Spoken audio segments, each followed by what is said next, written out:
All right. So when we look at some of the concepts, there are some things we have not looked at. I think let me first close this. So from yesterday, the file that we used was uploaded, I think, on the GitHub. I think this was it, right, in React. Okay, you think we can continue on this one? So in SRC, is a file.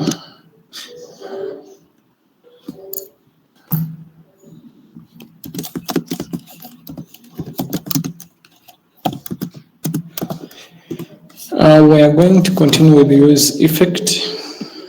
No, not with use effect, but with use effect and other hooks, and then at least have like an overview of React that we may mostly need in the Web3. But that is not all the React. So I encourage us to go to react.dev platform to keep to learn most of the things and keep evolving in the React space. So this is the platform. It is called react.dev. And it seems to have fewer topics, but there are many like beneath them. Yeah. Hooks, components, APIs, and server, client. So it's a good place to read many things. Otherwise, today let's keep continuing with. So before we start on that, I wanted to hit on some things that we may not have time to really talk about in depth yet. We are going to keep using them in the Web3 journey.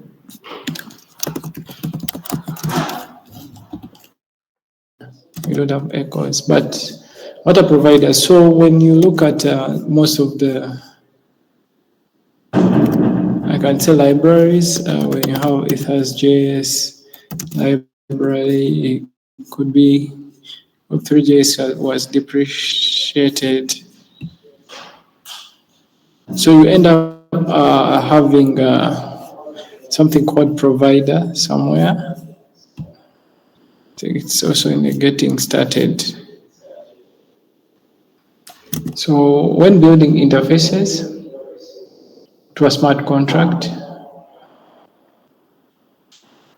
we know that we shall have to do the read and write functions to the data or to the blockchain.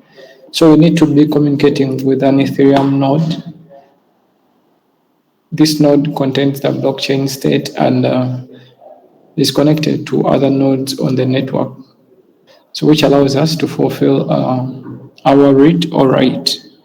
So most of the cases when we are going to, okay, why isn't it?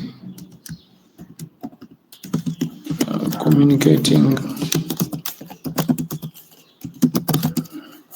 the blockchain, we use nodes. We communicate through nodes. It can be a public node or it can be one of your nodes that you get from Infura.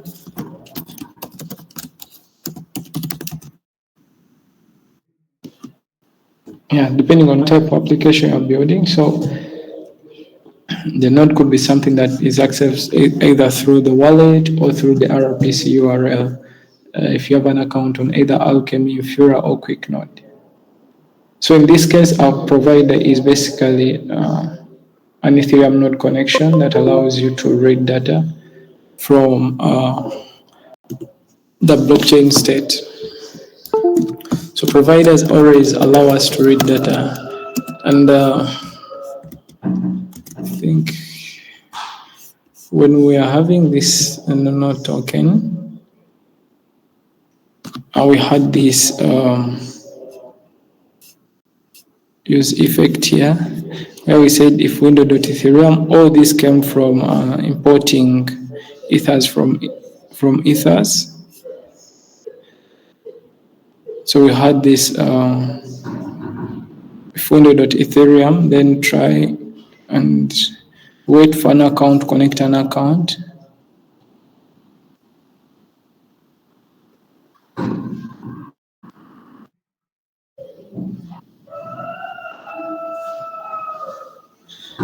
Yes, so this was for connecting to the wallet, and down here, const connect wallet.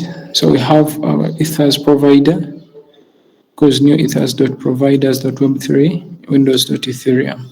And what the provider most of the time helps us to do, it gives us the capacity to read from the blockchain.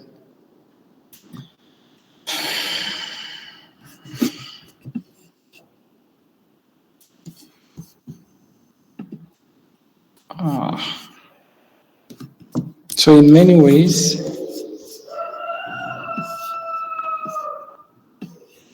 yeah, you will need this. You'll meet the providers, and then you will be asking, what is it that I really need to do with it? So the other thing that we have is the signer.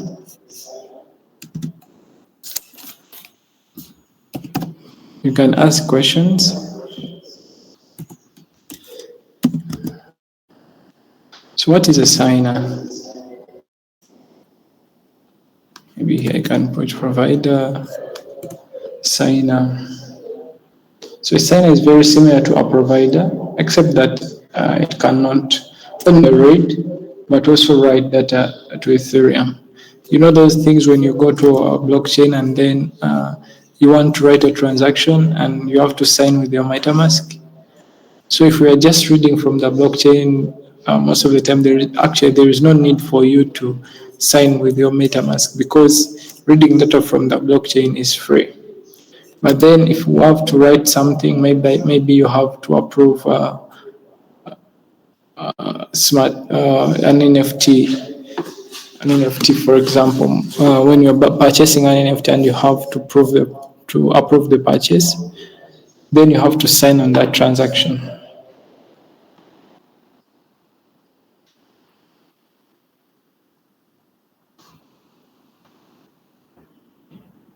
So a signer is a combination of the provider with the wallet, depending on the type of application you're building. And the wallet interface could be through a middleman like MetaMask, or directly writing code to users as a private key. So we've seen when we are going to deploy smart contracts, that even if we are going to write the blockchain, our wallet does not approve, but when we are writing down, our key will sign on behalf of your wallet.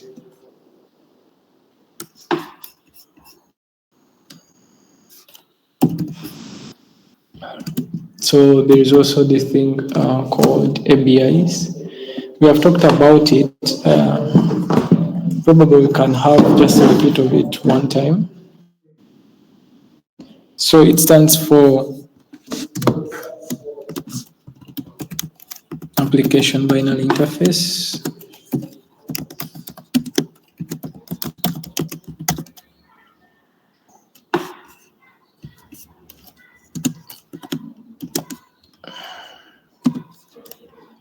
Any questions so far?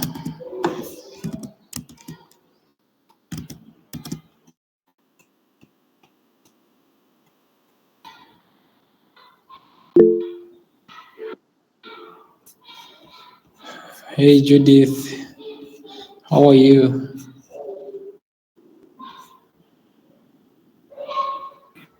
I'm okay. Sorry, I came in a bit late. I hope you didn't start long ago. No, we didn't start. We just started on those 4 topics. Okay, I think we can continue. Ronnie, any questions so far? Should I repeat on the concept? No, I have no question. Okay. I think I can continue. Maria, Prime, Agri. Hope everything is okay.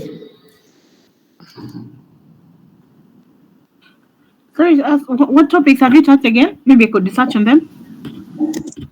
Yeah, we're talking about providers, signer, ABIs, and token approval flow. Oh, you've talked about all of these? Yeah, they are not so huge topics, but I think they don't have a proper place to talk about them. So I just wanted to spend a few minutes talking about them. So far, we have talked about providers and signers, and we're on ABIs. Mami, Sabako could repeat for just a minute. Sorry, just repeat. So a provider is simply enables you to communicate to the blockchain through a node by mainly reading from the blockchain. So the main way we are looking at that demonstration is you'll find libraries having the provider sort of method somewhere. So it can be a mechanism that they use to communicate to the blockchain. Yes. Can you please mute Judith? Oh, sorry.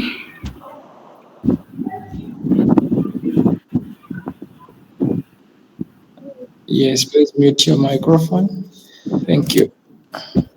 So a signer also does to the blockchain, but in this time it carries out two of the main things that you do with the blockchain, which is writing to a blockchain and reading from the blockchain. And we are taking an example of a library like Ethers.js library, uh, looking at, for example, its usage in this Nano token, a wallet component of JSX. Yeah, we had to have a use effect somewhere to instantiate connection when the application is loading, which we are going to cover. But then here, when you see, when we call the connect wallet function, down here we had const ethers provider equals new provider Web3, so that it could give us access to communicate to the blockchain just by reading any data that is already on the blockchain. So if you want to go further and blockchain, there should be signer. So if you've gone to a website and then you've carried out a transaction, and that transaction you are required to sign it using your MetaMask, or maybe probably you are transferring a token. So the signer is responsible for that.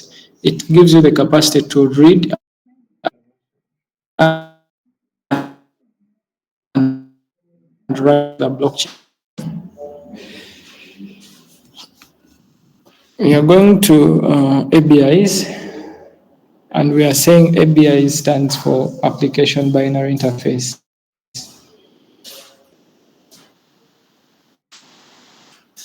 Elaborate a bit and just know what it is, because we have already been interacting with it.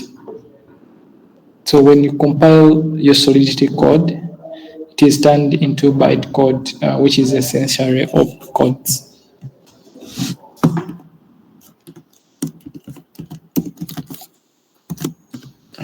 So yeah, these opcodes are generally to be received by the EVM, the Ethereum virtual machine.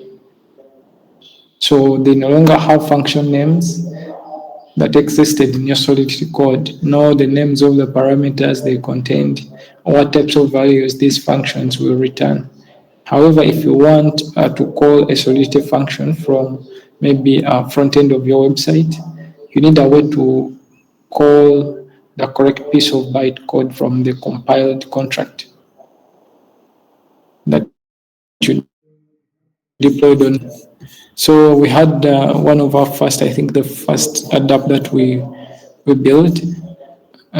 We accessed the functions of the smart contract with two things: the smart contract address and the bytecode. So that's the same way. And to do this communication, you need a way to convert the human readable function names you wrote in your Solidity code to lower level bytecode identifiers for the code. Yeah, you also need to be able to go to go the other way, converting the return values from those functions back into human readable values that make sense to you. And that's where ABIs come from. So if it is to this,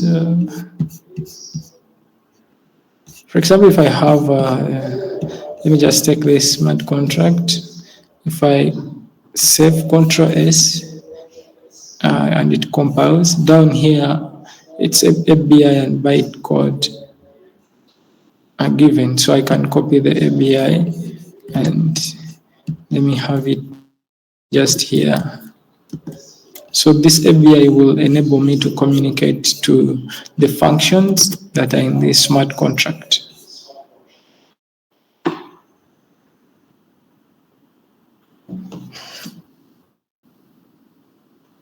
So yeah, I can, for that I can stop the by the way there. We took around, I think, 23 minutes or 20 or so. Yeah, I think they are very crucial because you'll be finding them almost everywhere. In case you have, does anyone have questions about those?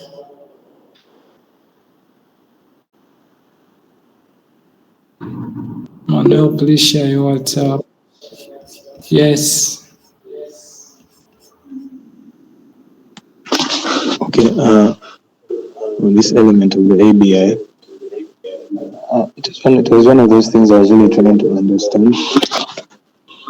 So when I call the ABI, when I declare an ABI for a smart contract that has already been declared,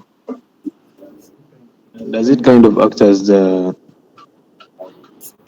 bridge between the opcode and my smart contract language itself, my smart contract code? Is it like where the conversion from my Solidity to opcode goes through, like a conversion engine, maybe a transpiler, I would say? So you've said when you call the ABI, when your smart contract has done what? When I've deployed my smart contract, and maybe I'm trying to interact with the smart contract somehow through a front end, does the ABI act like a transpiler of my Solidity code to the opcode that is understandable by the Ethereum nodes, that is executable on the Ethereum chain? Yes, so I think that is it. And even you may not need to be the one who has deployed that smart contract.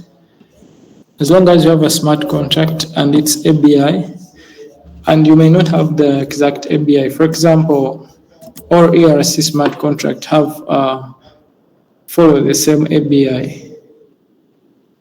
So that means that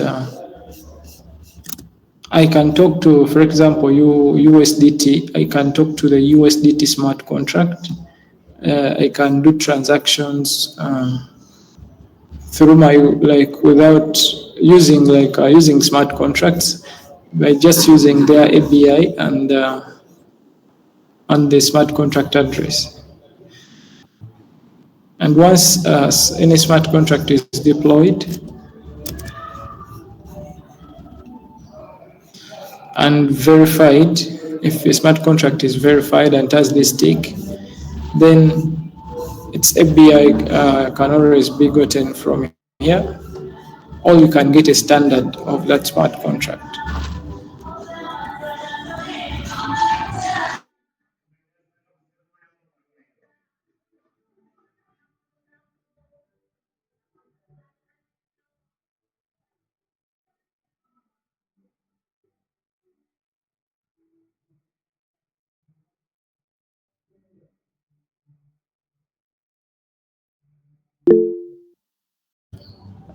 Have I answered your question? Jenny, you can still ask. Yeah, you have answered the question. But my other question is, I remember sometime we were discussing and you were telling me the ABI of all ERC20s is the same. But if I want to customize my ERC20 and perhaps I want to add other elements or functionality that will represent its utility in society, in community, does that mean that I have to call those other functions inside the standard ERC20 functions, or does that mean that my API can also be custom depending on the functions that I have defined within my smart contracts?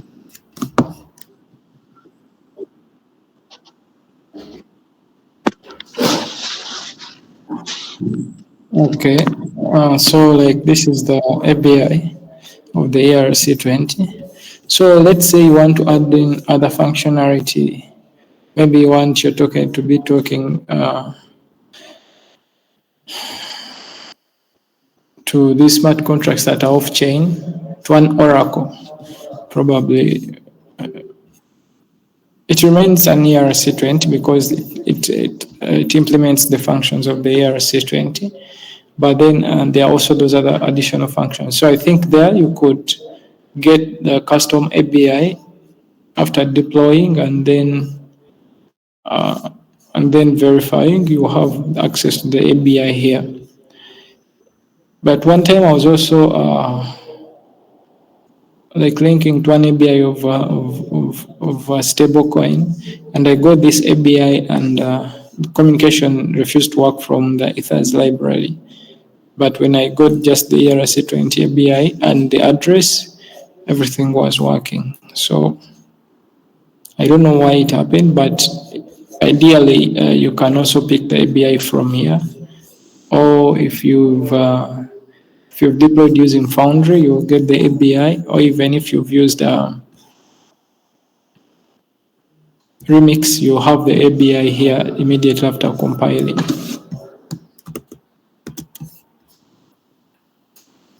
Has your question been answered?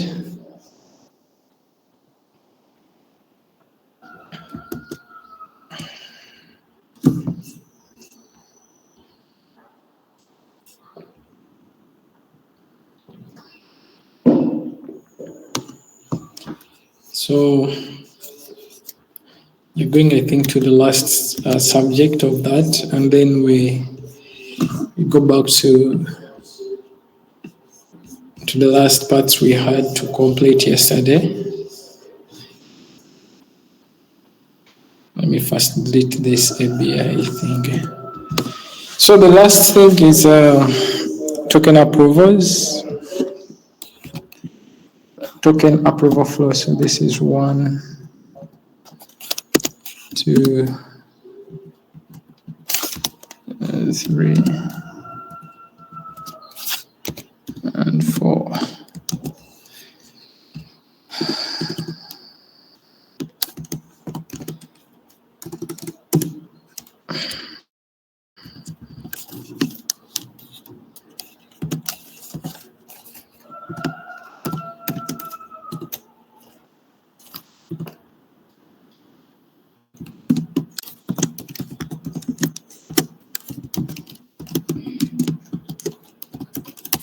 So when we talk about the token approval flow, I think this isn't something that most of us have encountered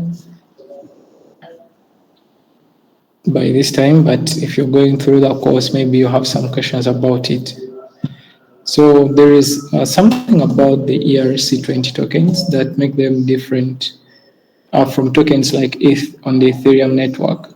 And this could be something confusing because why would an ERC20 token be different from ETH? Yes, therefore maybe they have different rules and require extra care when working with, as compared to creating a simple contract using ETH. So, I know, let's continue.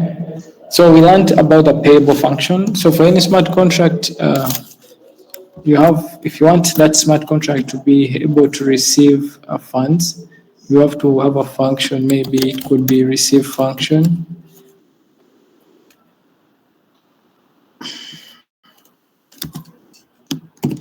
And must be, could be external or public, and payable.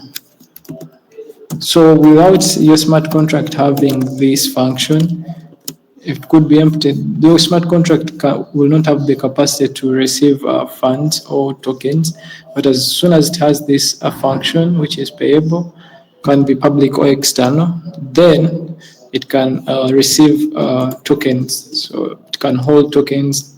And if you want maybe to withdraw them to your wallet, you can have a withdraw function, which will send those funds to msg.sender's address, or to any designated wallet that you would want to receive those funds.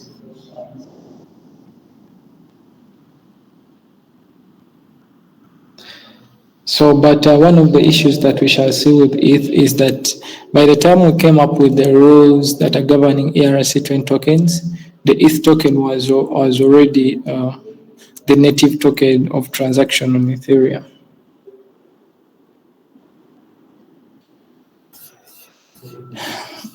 Am I running fast? Is it okay up to that point? Yes, Mr. Ronnie. I was requesting you repeat that part of contract receiving money.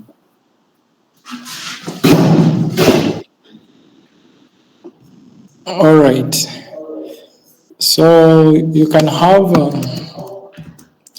a smart contract where you mint, for example, you can have an ERC20 smart contract, which mints, and then you have a function here that receives. So maybe I can say function receive payment, and it has to be public payable. So once I add this function to my smart contract, this contract will have the capacity to receive funds or tokens that are sent to it. So it will have the capacity to hold those funds. And then if I want, for example, to have that money withdrawn into wallet address or an array of wallet addresses, you could have a withdraw function. Yes, so smart contracts have capacity to hold tokens as well as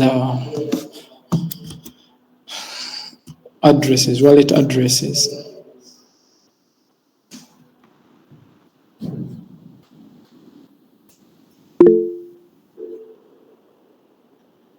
Yes. So how do you put the withdraw function? Who calls it? Is it automatic, or you put it there, you call it when you want?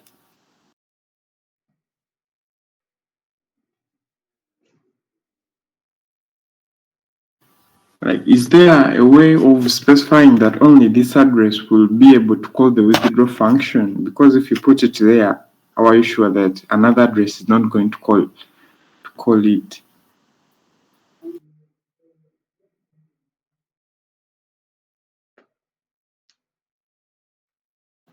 So it all depends on your logic. I think I had a withdraw function somewhere.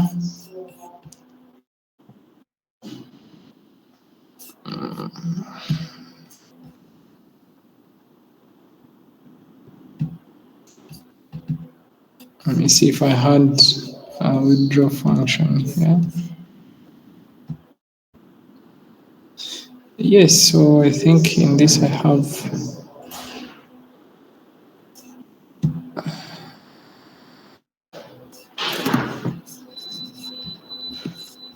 so a withdraw function. You put that logic depending on what your intentions are or how you want the funds to be withdrawn. One of the things to know that is when you deploy a smart contract, I don't know why. So I don't have any deployed smart. Okay,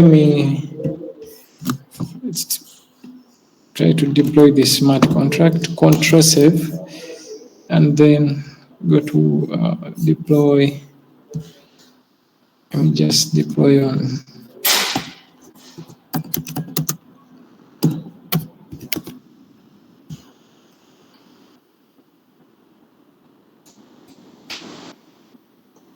So let me deploy probably on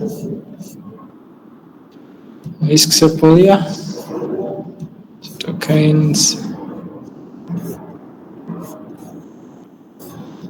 So address of the initial owner, and this was just NFTs. I was playing around with NFTs. So address of the initial owner. Let me just put this and then transact. This can be any person's address.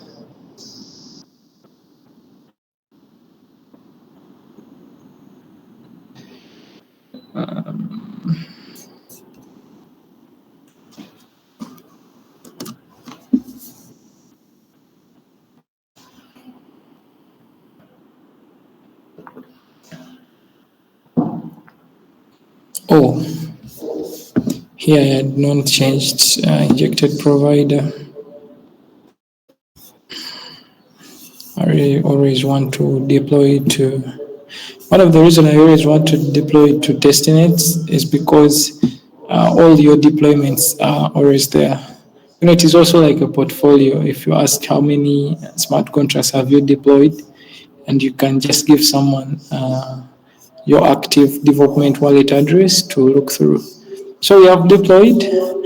Whenever you deploy, okay, you get this address, but your smart contract comes back with all the functions.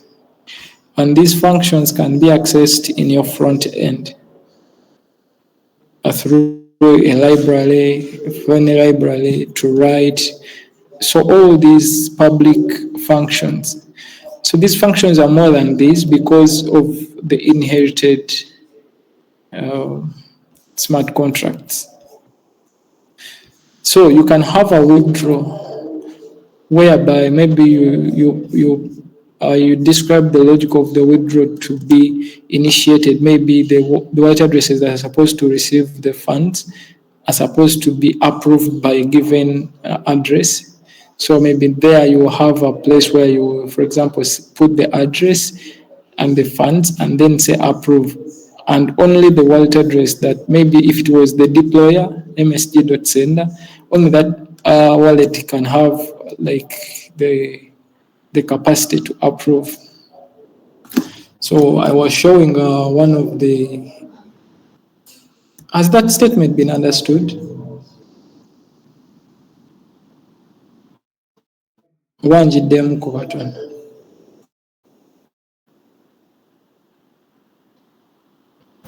Oba ogiddemuko. Kati kye mbadde ngamba is that when you deploy a smart contract, when you find a deployed smart contract, all the functions, these ones that are in the smart contract and those that were inherited. So for example, when you import this and you say contract is ERC721, all the functions of the ERC721 will be part of the deployed smart contracts, and all the functions, public functions. So internal functions will of course not be accessible, and ownable for all the functions from the ownable smart contract.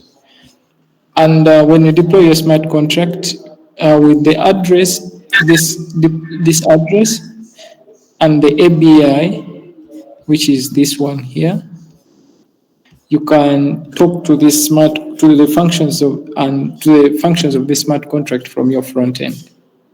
So that means that here, even just here, I can do a self mint to an address. Let me say put an address and then the token ID. I say maybe ID1. So that I can do that same thing on the front end of my smart contract, on the front end of my DApp. What does that also mean?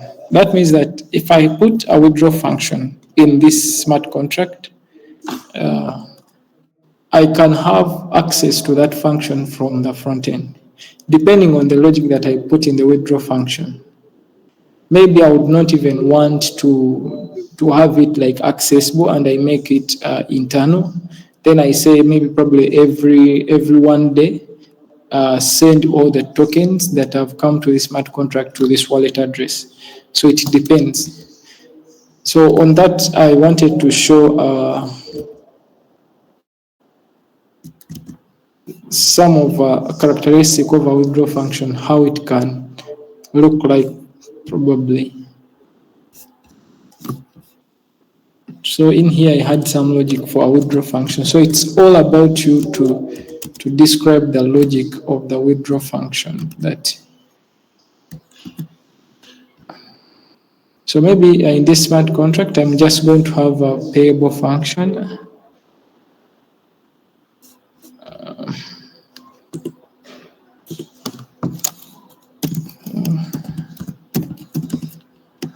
Function received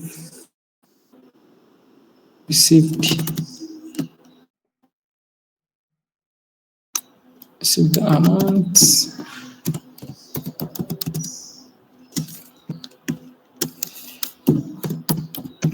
public payable.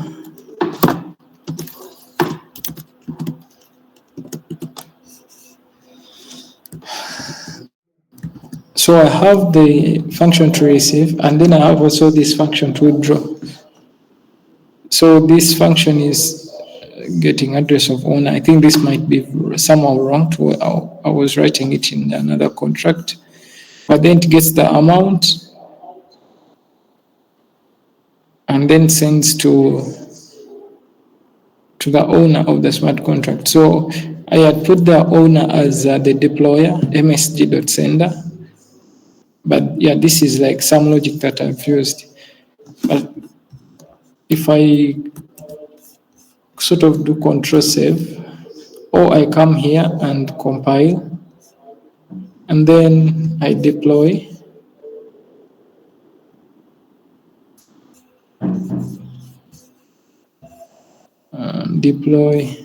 initial owner, let me put some other wallet.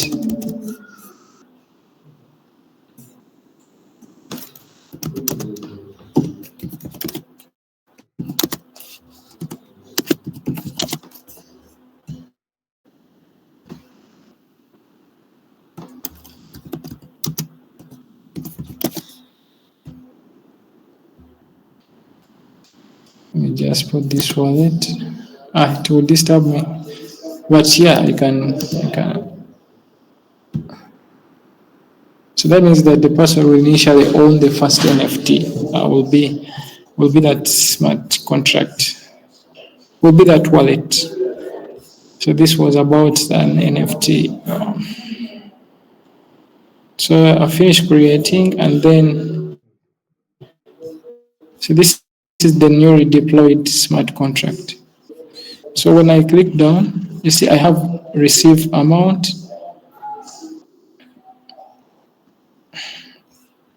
which is this received amount. So it makes sure that this smart contract can store, can store tokens. Then of course the withdraw function is public. So it is here. Call it tracked to pending withdraw. To always withdraw any amounts that have come. Is that somehow understandable?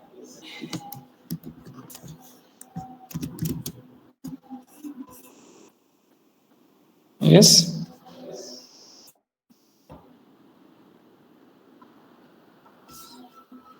Okay.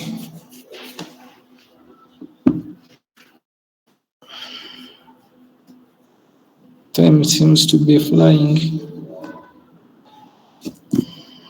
So we are talking about token approval flow. So in most of the ERC20, you could have some payable function. Yeah, when we learn about the payable function, which allows smart contracts to accept an if payment when a function is called, this is really useful when you want to charge users in exchange for something. For example, probably selling an NFT. It could be a crowd loan, like you're giving users your token, your minted token, and then in exchange maybe they are paying some ETH, paying for it, or paying in any token. But let's take a scenario where instead of accepting, if you want to use something like maybe probably another token for payment, could be USDC. People now are more comfortable with this stable coin USDC, USDT, due to the volatility that is around crypto tokens. Or maybe you wanted to use your own cryptocurrency, you deployed as an ERC20 token. So let me say, for example, you've deployed this ERC20 token and you want to give it value, and maybe you've launched an NFT collection where anyone can only purchase it using that token, the token that you deployed. Things are getting somehow interesting. So we know that ETH is the native currency of Ethereum, and the ERC20 standard was introduced, of course, much later than Ethereum was invented. So these tokens will not behave exactly the same. Specifically, accepting payments in an ERC20 token is not as simple as just making a function payable, as we've seen in Solidity. So keeping that in mind, the ERC20 token itself is a smart contract of Ethereum, and to send someone an ERC20 token, you're essentially calling a function named transfer. So I think in one of the lessons or sessions, we saw what makes an ERC20 token ERC20, and it was the methods that it was inheriting. And one of those methods or functions was the transfer function, which allows a hold of that token to send, or a smart contract to send tokens to another smart contract or a wallet address.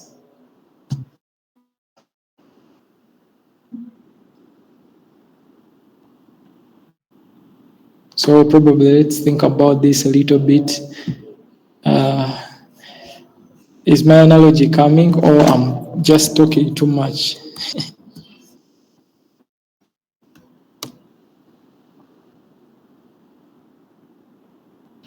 Okay.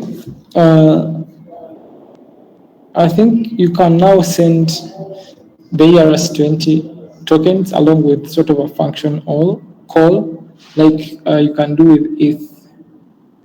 Anyway, let me look for ERC20 standard and explain from ERC20. This is ERC721.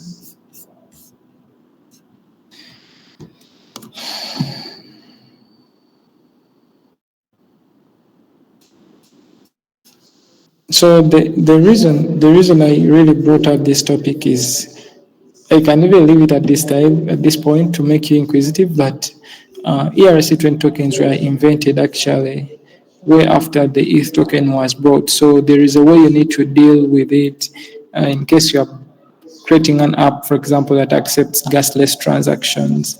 How do you shield that? Or you build an application that uses your token as a means of transaction. Maybe somebody can send USDC, USDT, and the token they are paying gas in is not ETH, but is just your token. So these are some of the concepts you need to look into. But yeah, as we see in these functions, you have transfer. Yeah, ERC720. So this transfer is the one responsible for you to transfer tokens from one wallet address to another. And then there is this approve address. So, and allowance. And this approve can give you the capacity to accept someone to spend your tokens on your behalf. But there is a lot to do around it. That's why this function is part of the ERC20 token. I guess it's something deep that I can leave out for us to do more research. But there is a way you can really do it so that you can spend your token and probably like your users can use your token, and maybe when you're paying on their behalf, or you're earning it, you've added 1%, and probably when they are spending 30, maybe let me say 30 gas in the native token, probably is they are using your token and then they are spending 35, and then you're taking off a 5%, which value goes back to your token. Yeah. I think I can stop just there, but I wanted us to have that inquisitivity. It is not just payable function alone, but you must add another function that will allow someone to you to spend on those people's behalf. Yeah.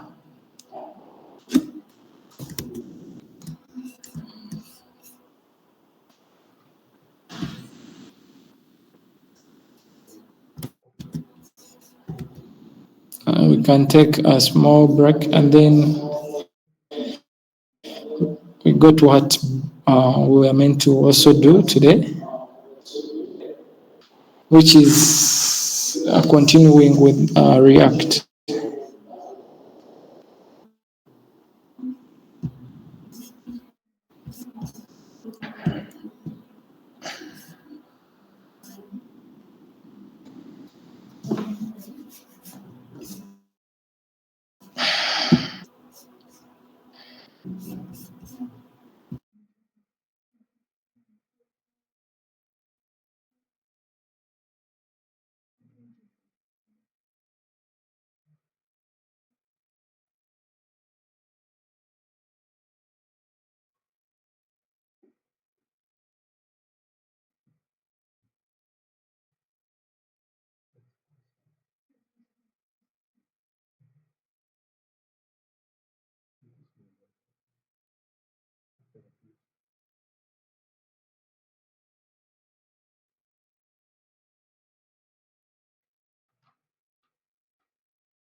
Since the whiteboard is failing, I'm going to leave it for now.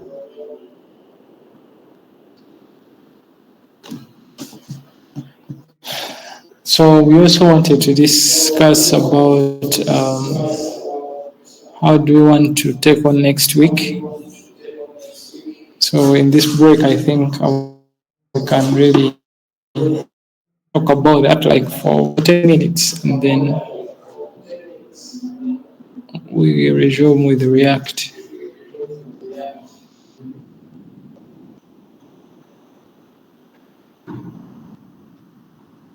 Yes, Maria?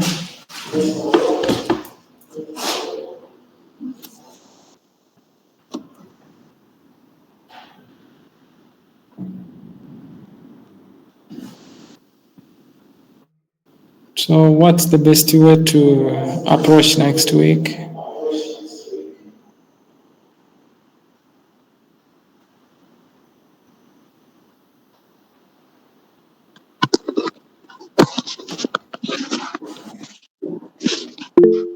Hello. Hello? Hello? Yes, I think it would be a recap on the past concept.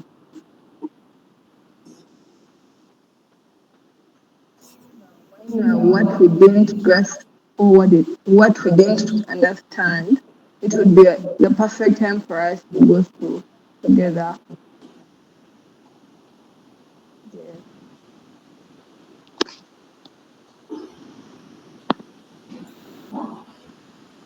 Okay. The central code? Who is my account?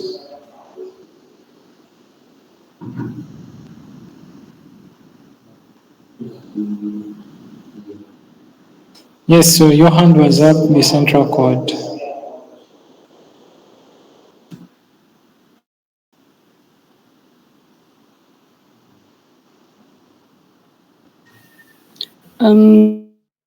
Sorry, it was a mistake, but then I would suggest like teaming up and then in different teams, they just brainstorm, come up with a very simple project, applying what they've learned so far. That's what I had in mind. All right.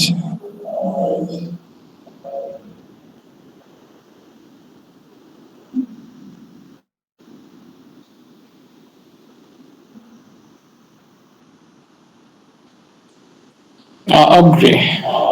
How should we approach next week?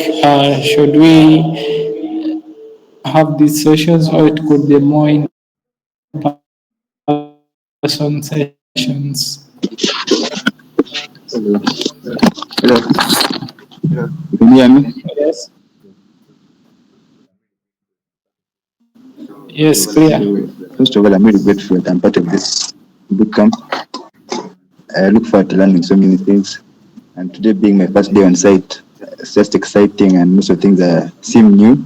But I would go with what Maria suggested. Maybe we go back to what the internet stand in the previous weeks, maybe just to help me catch up and we put into practice what you've been learning.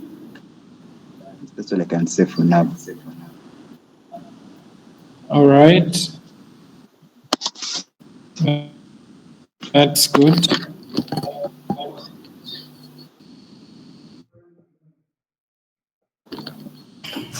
Well, how should we approach next week? So, wanted the builders to focus on bootstrapping projects, at least building something, coming up with those ideas and building. And maybe during this session time, we may not have sessions, or we could have a 1 hour, or our builders can, have sessions among themselves and speak of what they are doing, how they can easily debug their errors, where they are stuck from. Probably someone else could know where you are stuck from. Maybe it could be you are connecting, wallet address, and somebody has a quicker way, and then you don't need to waste time. Yeah. So that's what we want to do next week, and we want to mainly come up with projects and start working on them and see. So, but the previous weeks have been very sort of marathon like. So, some concepts have been gotten, some concepts not. So, we are really discussing how we can approach the coming week. What do you think is the best way to approach it?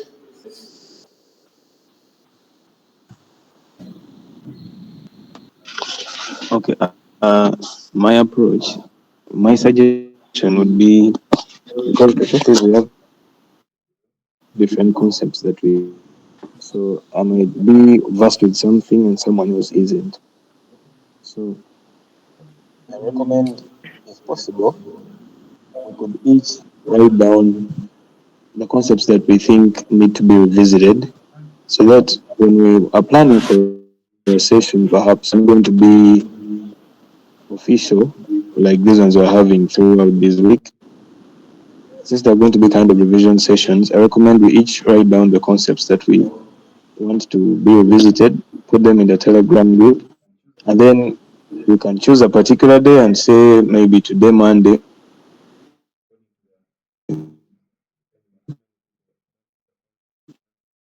we're going to cover this and that and that and that according to the. And then when the time comes for the session, we can all contribute so that it's not like it's just Vian that is going to present, but each of us is engaged. Rather than us just asking questions, we'll all be delivering information. I think that is effective. And I say this because personally last week this week, when I had to teach JavaScript, I'm not the only one who understands JavaScript. Like everyone in this code somehow has a background, but because I knew I had to deliver information, it pushed me to do a little more research, and I can say I understand some concepts better myself. So that's what I recommend. We can choose a particular day and say we're going to do this and that. Then we assign people different sessions in the time that is stipulated, so we can at least each one discuss something. Yes, Ronnie Mwanje, what do you think? How should we approach next week to your effect, like to your effect?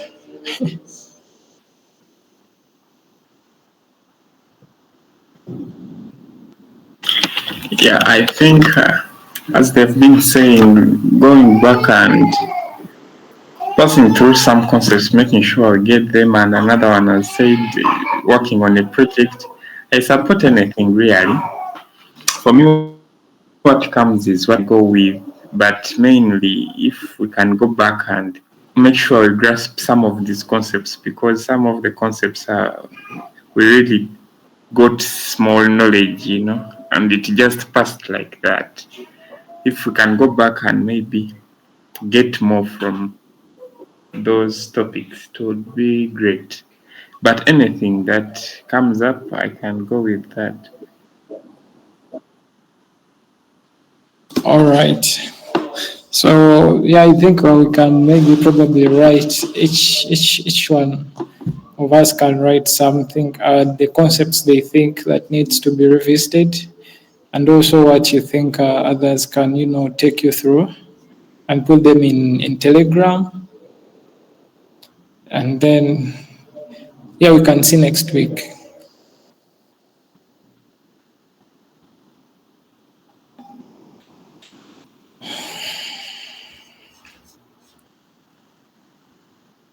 Are we all in the Telegram group? If you're not, can you access the Telegram group?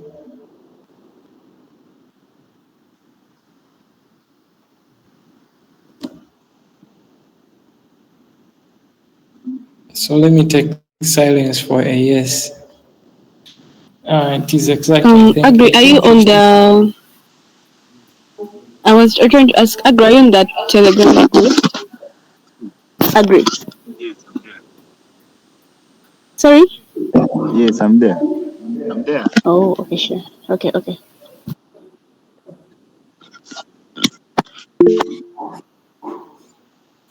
Yes. Sorry about that. It was a mistake.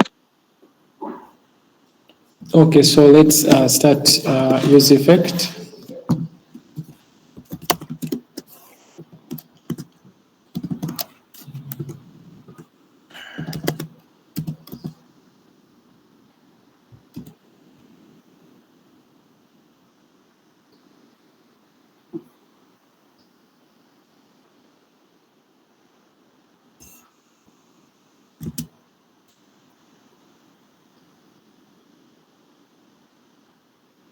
So we ended up at the function now we can, manage state, and that was something that is great. So we were doing the use state.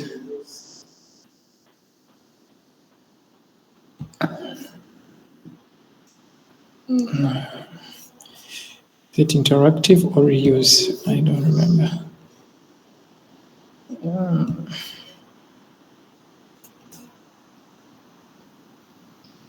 Use state arrays. Anyway, we used a lot of use state. So we got a way how we can really store the state. And that's something that is good. But oftentimes there's need to automatically run some code when the page is first loaded. So let me say our DApp is first loading. Maybe we need to check whether the user has MetaMask installed or any wallet or something, yeah. Or is logged in if it is a Web2, is logged into Google or any social media for logging in. So in cases where we need, to do something when the page first uploads, perhaps maybe to fetch some data from a server or the blockchain, and also the need to automatically run some code when some state variables change. So let's say wherever the number is changed. Maybe a function computes the sum, which is the addition of those two numbers, something like that. So you see that we need something more. And these types of functions are called side effects. So React gives us the use effect hook, which allows us to write these kinds of effects. Yeah. So use effect takes two arguments, as we are going to see. I think let me show us here.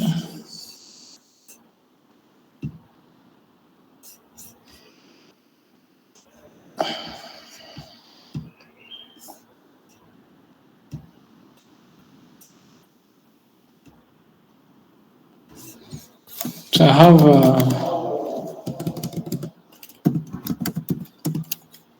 a GitHub here. I think if you didn't get this repo, it's both on my GitHub and also on the Central Code GitHub.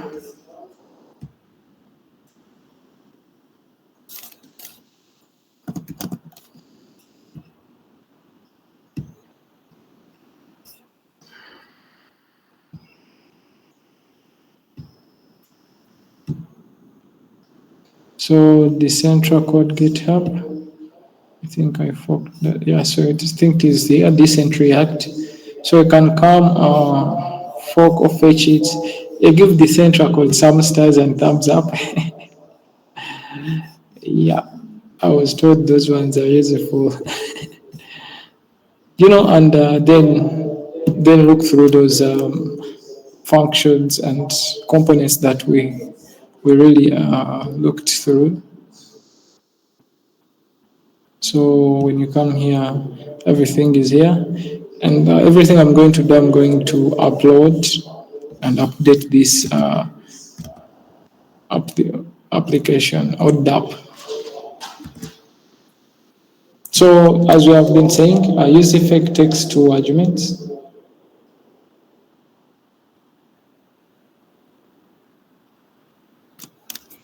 So one is a function, and two is a dependence array.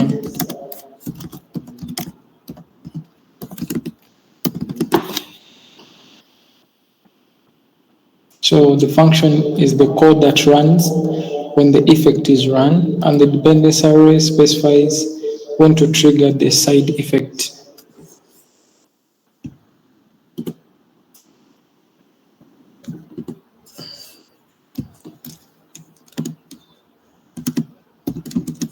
So specifies. So probably it could be that on a secondary load, going to trigger the side effect. And this is often run when the application or DApp or web app starts. Yes. So let's consider an example where when website is first loaded, it wants to load some data from the server. So while doing so, it wants maybe to display a user loading screen. And then once the data has been loaded, remove the loading screen and show the actual content of the data. Yeah, taking such a scenario. So here the same we are going to have, I can call it under components.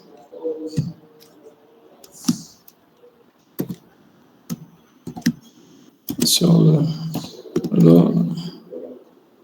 let me say get data, just get data dot jsx or get data use effect.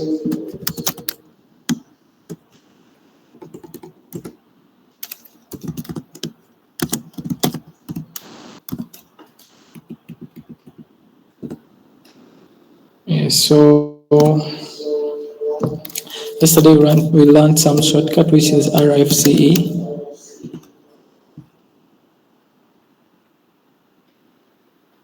And up.jsx. For now, let me first mute all these.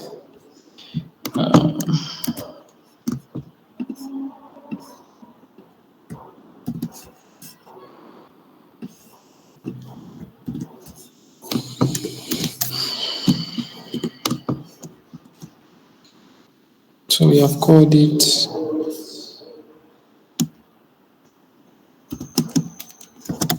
get data use effect, enter. So when I click enter, it imports that get data use effect here.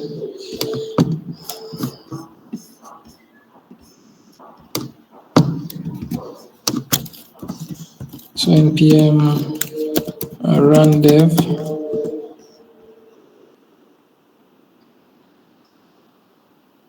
Okay, so you always have to run your npm function in a folder which has your package file, package.json. So I'm out of it, so I have to seed into, this is React 1, seed into React 1, and then npm run dev, since this is a Vite application. And so my app has started at this. So if I come here,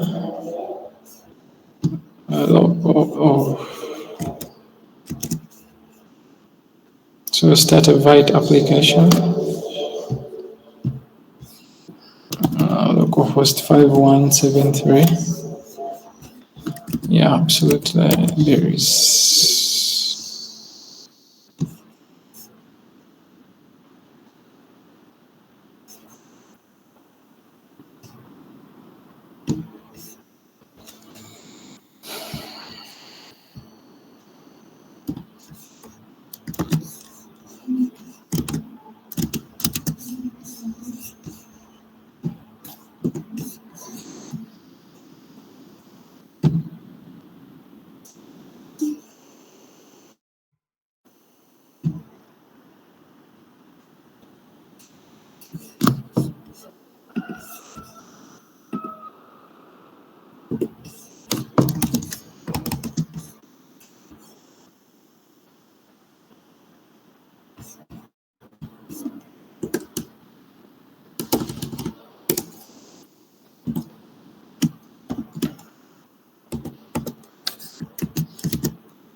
Why isn't this showing?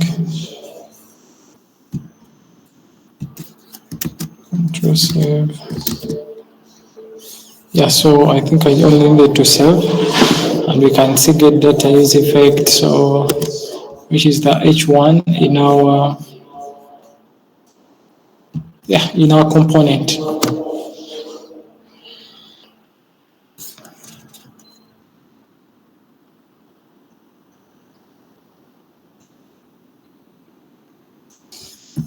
So I want to return something, probably let me say load data server.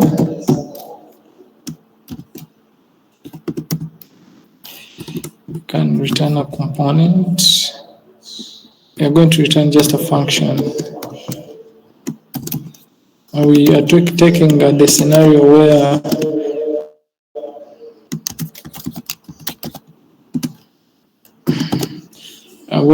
we shall have like loading, the screen loading, and then show data being fetched from a database.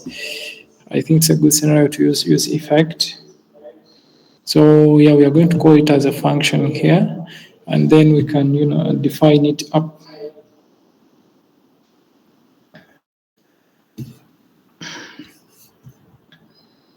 Or even down here for the export. A function load data server, yes.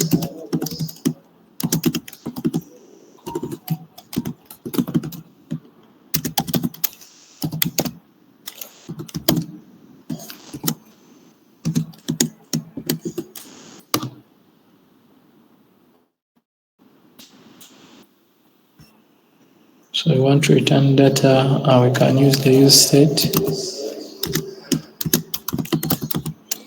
And the shortcut is use state is snippet. And have the variable data and the function set data.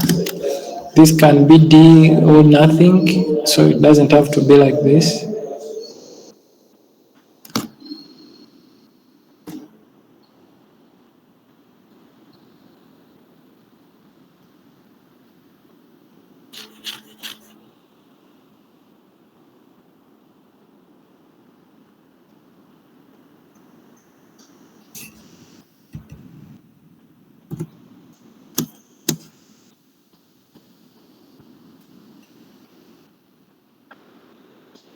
So let's import React.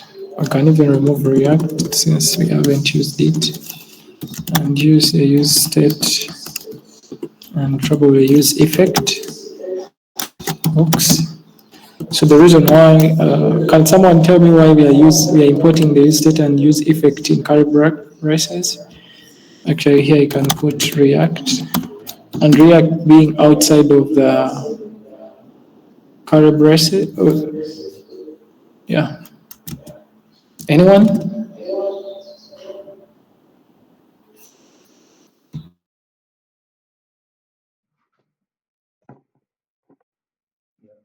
Yeah, I think it's because use state and use effects are not default functions from the React module, but the React module that you're importing is a default function. Yes, that is it. So the React is a default export, and so it's the default function, and these ones are just functions in the React component or module.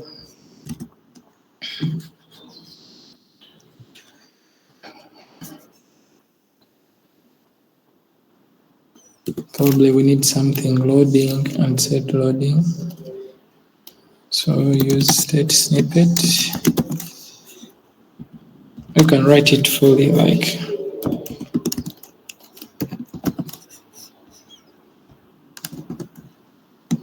some says loading or something.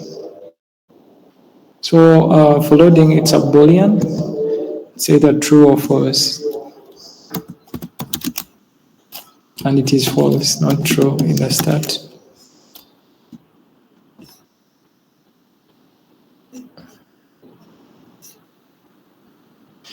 Please, if you want us to go through, let me see.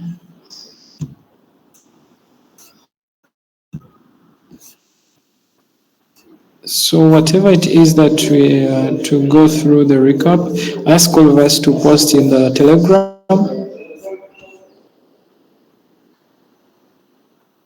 Yeah. Then maybe those who understood some concepts can discuss to others. Yeah, like that. So please deposit this in the Telegram, in the core Telegram, and I think that will be a better way to communicate, because as soon as we close this, we shall not have access to the links. Thank you.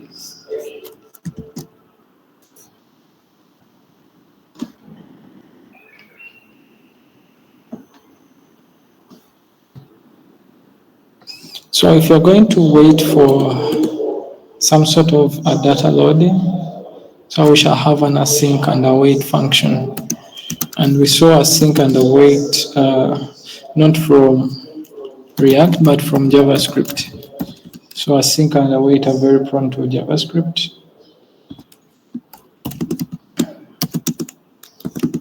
So that's the difference. So if you come to React without learning JavaScript, you can easily think, for example, these concepts are React native, yet they are JavaScript native. So you're just going to have an imaginary function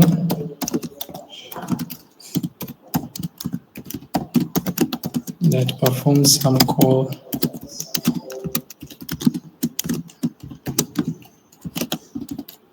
API call, probably to load some data from a server.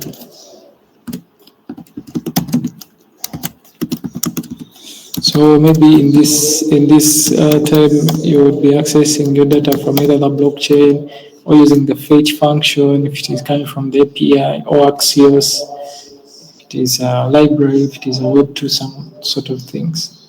So let me say const response or data assigned to await, and let me call the API call function. So what I'm going to do in this function is just simply to delay it for a few seconds and then avail something, some sort of data. So we can now set the data as we showed the set use state yesterday, and we set the variable or what information has been returned. So this is a function, we are going to define it.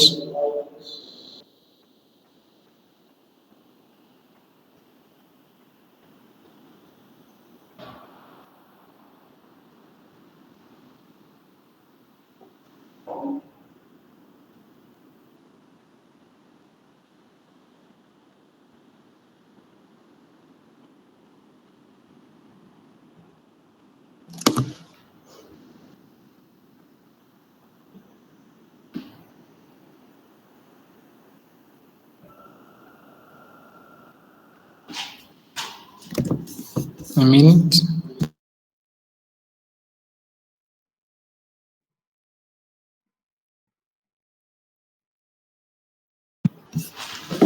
So, right, we are back. Trying to see how we can create a fake API. So let me have the function first here.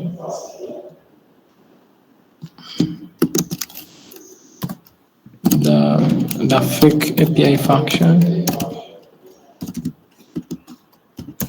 So API call. So we called say function load data. We have to return something before that. Okay, so after setting data,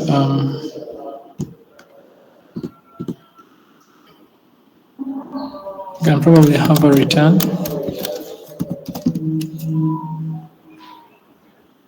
And yeah.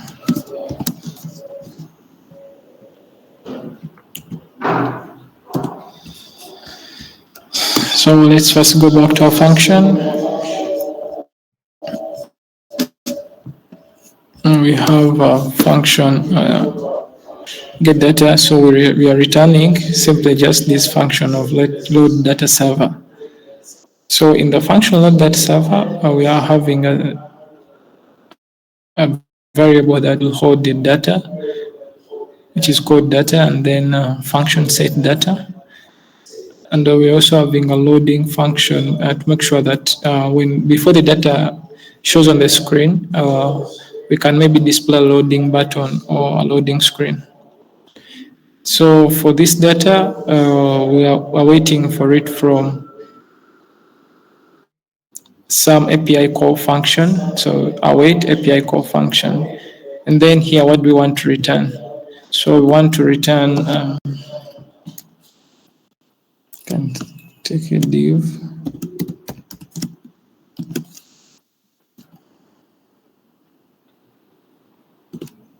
So since we have the loading and set loading, so you can say, you can start with a question.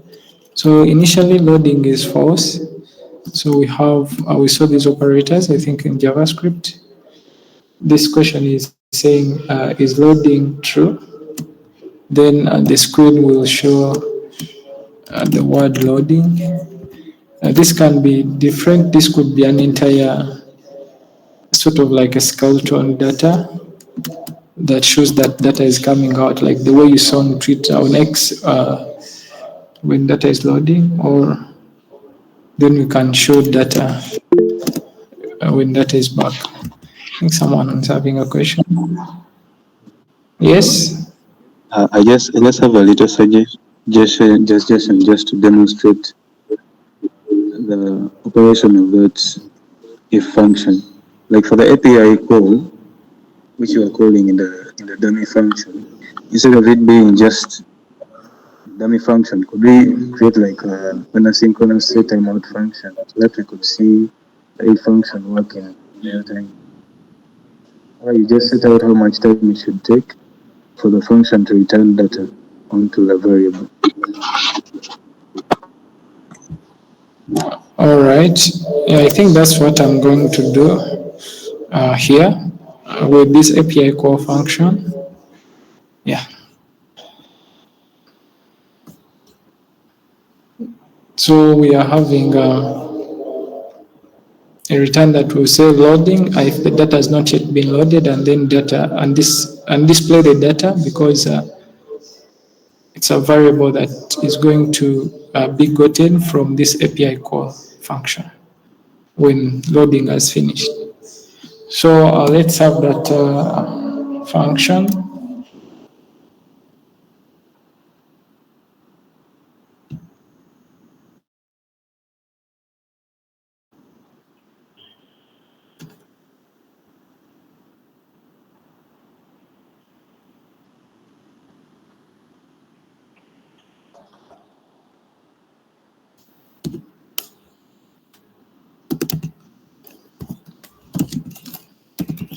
So I think function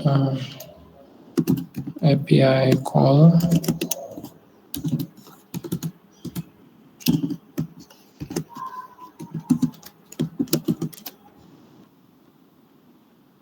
So we can return. We are going to just take just like 5 seconds or 10 seconds, I think. So we can return a promise.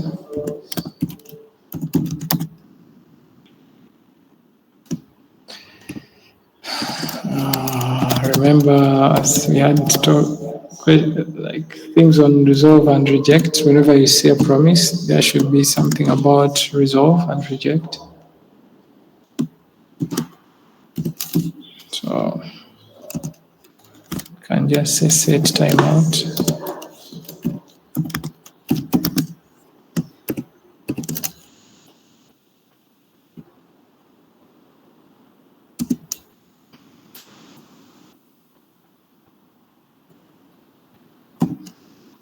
So resolve.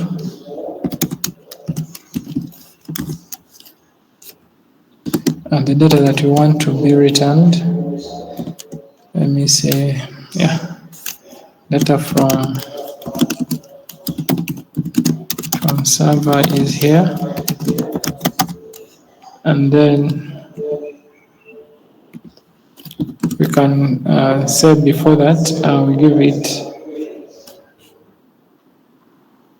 I think 10,000. Is 10 seconds big?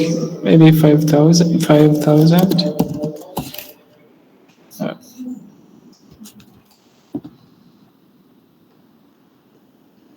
Yeah. So we have created our API that will return data from servers here. But by default, we have made sure that we are going to make sure that the API server waits for 5 seconds. I think these are 5 seconds. Are they milliseconds or seconds? 5 seconds, yes. Yes, so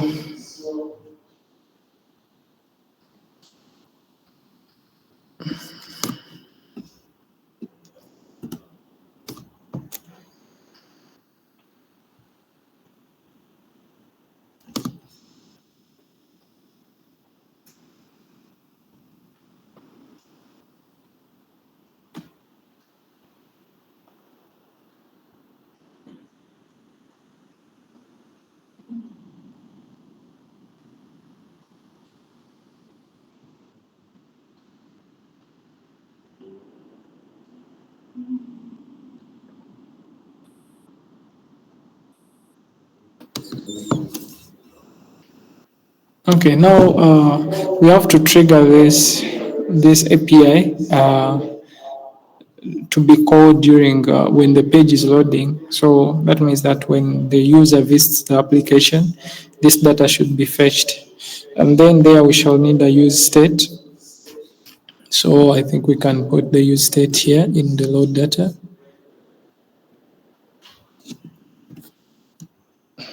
Not use state, use effect. I don't know, I have use state on my head. Yeah. So use effect, we said it takes two arguments, a function and a dependency array. Yeah, so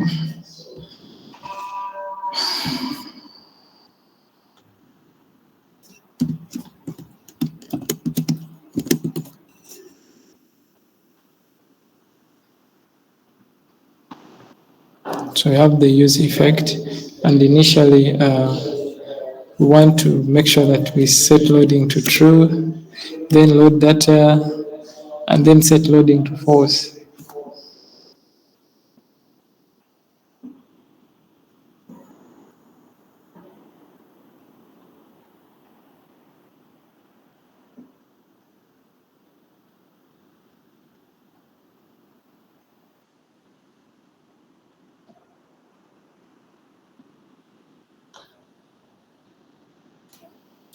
Or we can use the set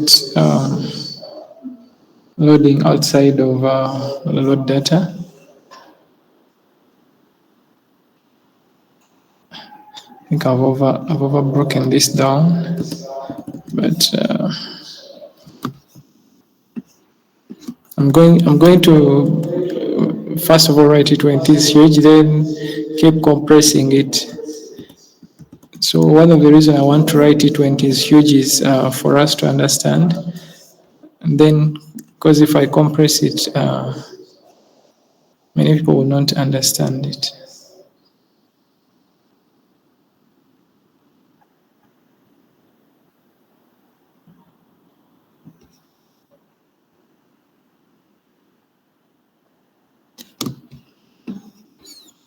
So we have this, then I think we can have this here.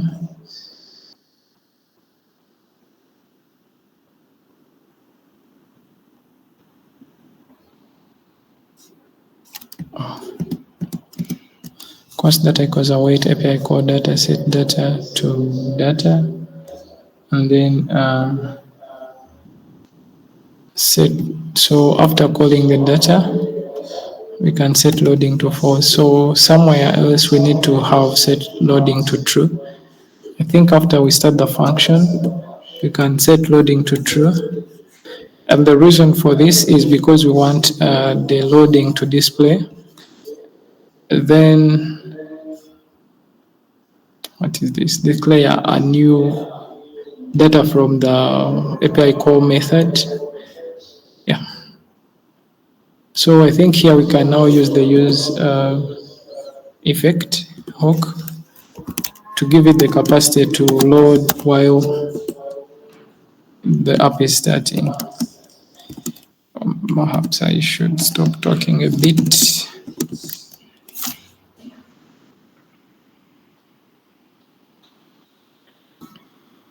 So we can call the load data function.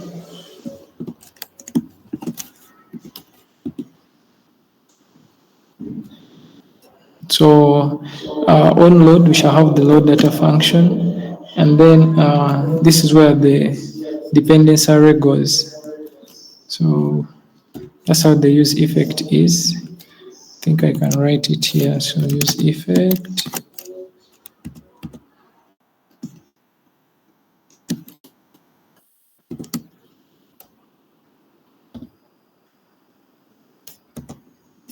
Yeah, so this is the way the use effect operates. It has one function and then a dependency array. So in the dependency array, where what you put in is, for example, if you want something to data to populate whenever there is a page reload, you put it as part of the dependency array, and here is what you want to do whenever the page loads for the first time. So when the page loads for the first time, we want to call the load data function, which the load data function will set loading to true. That will bring a loading on the screen, and then after there, set the data to data. So by calling the API call function, and the API call function here returns just waits for 5 seconds and then returns data from the server. So during the 5 seconds wait, we shall have the loading word on screen, because here what is returned is like if loading is true. So this means if loading is true, then return the loading thing. Here you can define something that you want your page to look like, or initially you want your page to show something, and then if loading turns false, then the data will be displayed.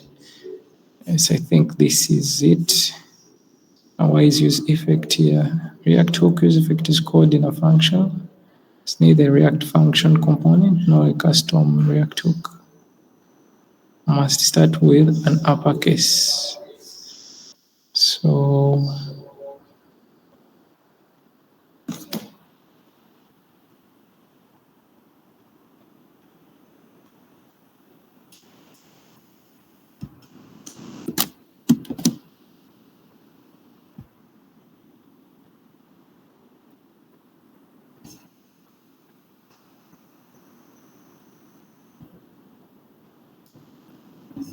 I think even to decrease on this work, instead of returning this, I can just, I can just, this is what I wanted.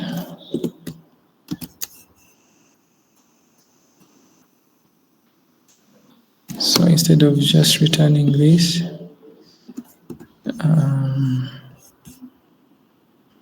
can have this returned.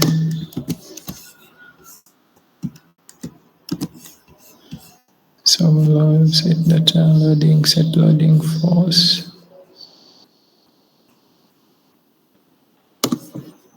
And close this. Then have this async function.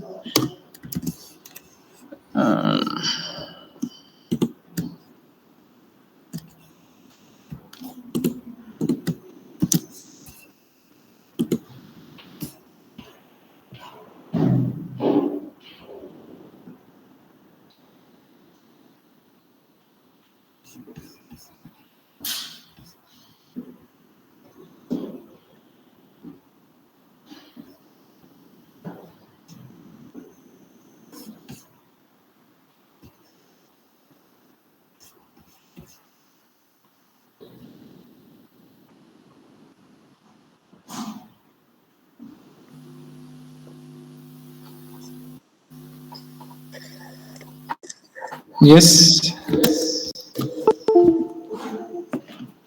I don't know why I've gotten confused.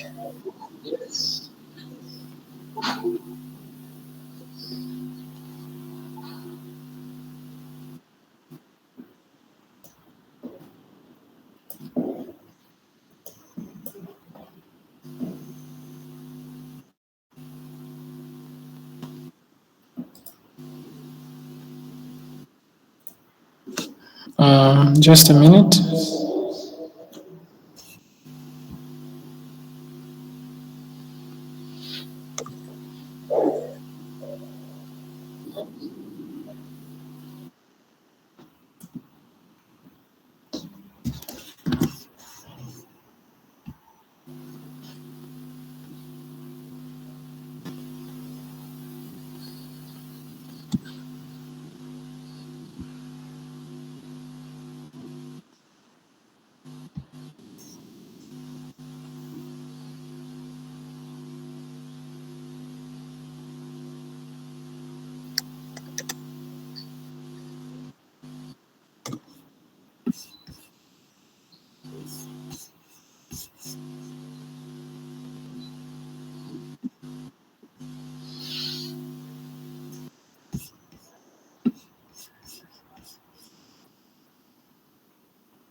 Okay. So I think let me explain it from here. Probably I'd done some messing. So yeah, we have use effect and use state, and we have the default function.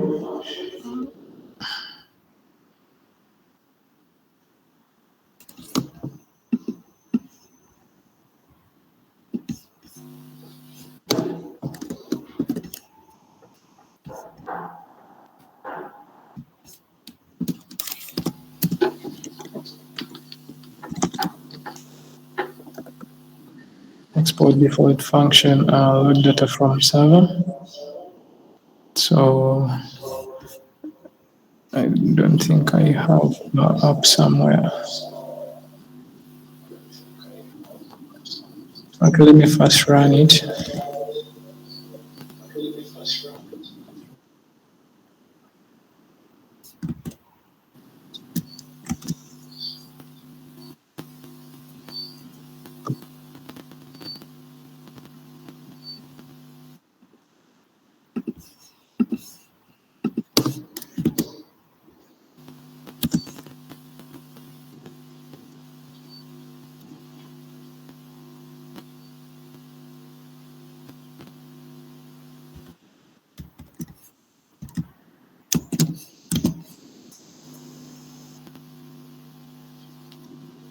Okay, it is working. Loading is showing, and then the letters or the word.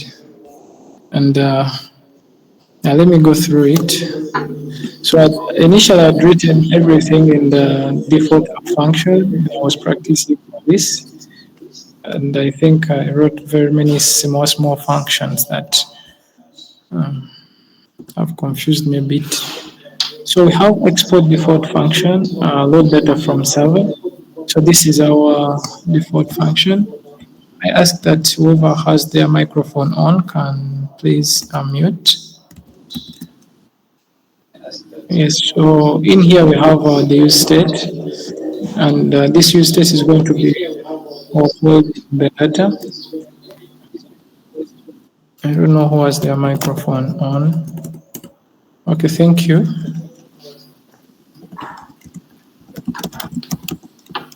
And then we have, of course, loading, which will show when the page is before the 5 seconds elapse. So in this case, we are having a fake API call, and we are making sure that these words show up after 5 seconds. So this could be the server is ready, or even this can be an entire page or an entire component.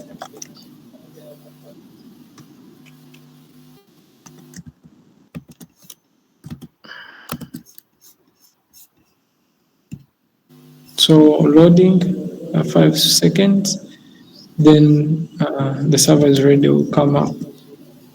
Yeah. So for that loading to show up, we have here when you look at, I don't know who has, let me see. Please agree, you can mute your microphone.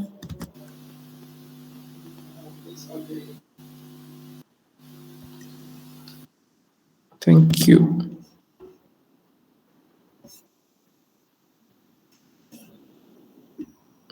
So we have the load data, and it returns loading all goes for data. So it will either, if it is loading, then the loading will show up, or here you can, for example, instead of this, you can start something like H1, or just have like another component. Yeah. And then, of course, if it is not loading, then we shall have the data. And where is this data? It is just a variable that is storing this, that is storing data that is gotten from set data. And where is set data? So set data is within the load data function, which is here. which first puts set loading to true and then awaits the API call function. After the API call function taking 5 seconds, then and returning whatever it returns in this resolve function, then it sets that as the new data, whatever is coming in this resolve function, and then sets the loading to false. This setting loading to false is done that will remove the loading, and yes, that is it. And how do you trigger this at the start when the page is loading? So you have to use the use effect hook, and in the use effect, you call the function and then the dependency array. Maybe I'll come back to it, or hope something has been grasped. I'll push this also on GitHub.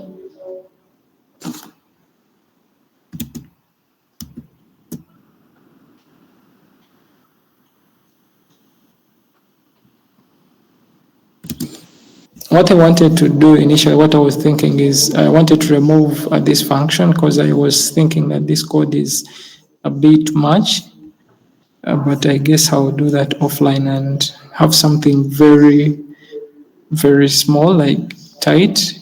I don't know, that will be more confusing. Yeah, but doing the same thing.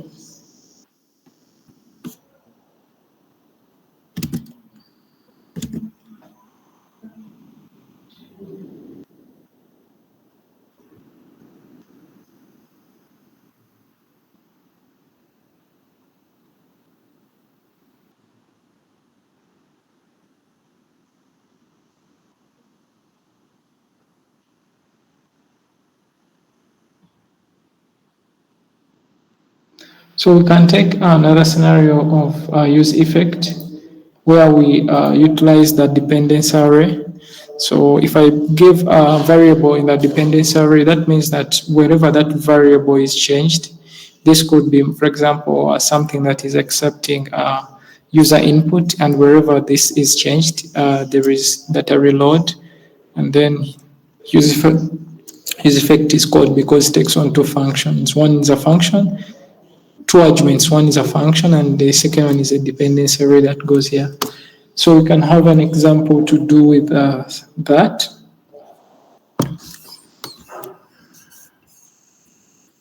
Let me say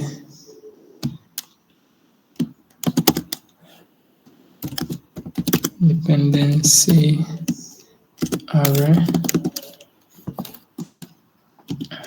JSX. Time seems to be flying away. They spend a lot of time debugging.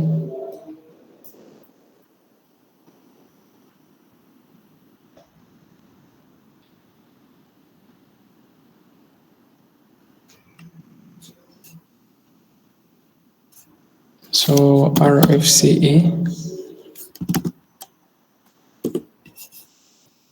Here's this dependency array. We are going to have that imported in app.jsx. Maybe I can just add it here.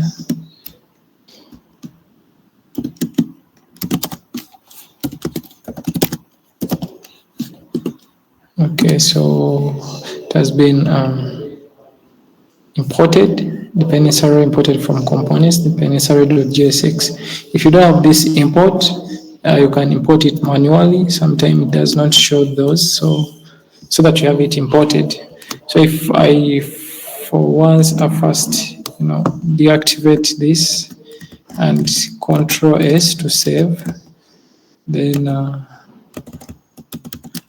I look to refresh. Yeah, uncount syntax error, does not provide an export name default.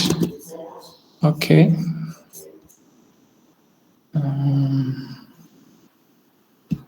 So export default dependency array. I don't know why. Let me Control save. That could be the issue. And refresh. Dependency array. Right here. So that means that the component is being baseball. So from here we are going to start with probably an array. Let me say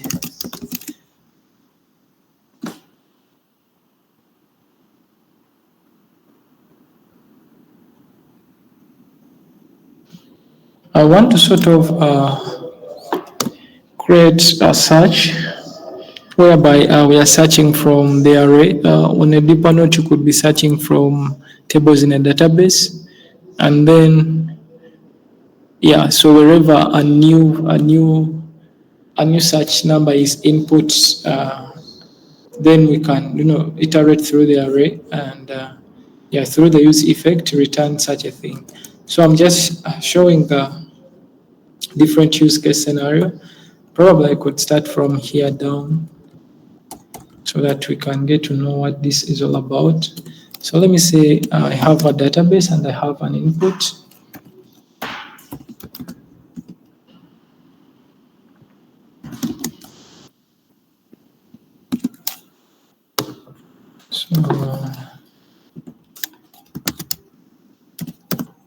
So when you extrapolate this, it can become like your search. Of course, we have on change and event. This E stands for event, but not error.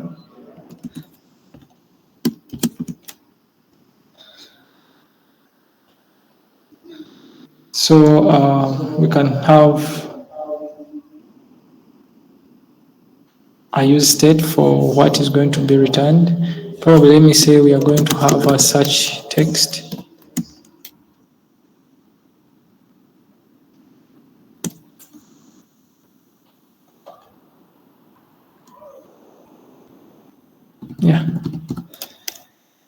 Let me first declare it here. Use state. Use state snippet. So we can have, yes, please. Yeah, I'm wondering, does that on-change initialization have to be calibrated? Your voice is please too low. You are wondering? I'm wondering On the on-change attribute, does the value have to be in calibration, so I could just put a function as its value? So here on change. So on change, you have an event. We want now to get a function where that variable will be stored. So the reason why I put this is because I'm going to store this value in, for example, I wanted to write this, so e dot target dot value, and what this is a function. So it will get whatever input somebody, the event that has been occurring on this input. So which is essentially getting the input that the users input and store it in this in the state value. So since it's a function and that's how it stores, so to get the input. So when I reached here, you can if you don't want to get the input, you can have a console such as this is where we always start from. Probably console.log. Let me say, so someone typing, someone is typing. Yeah.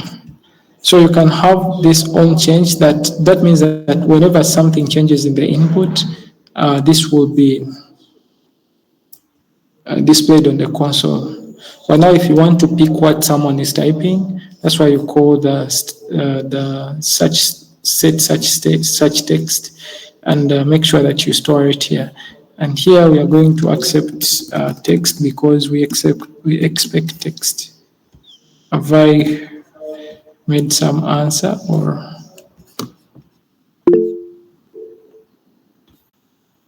Maybe Can you explain what you understand by it? Yes.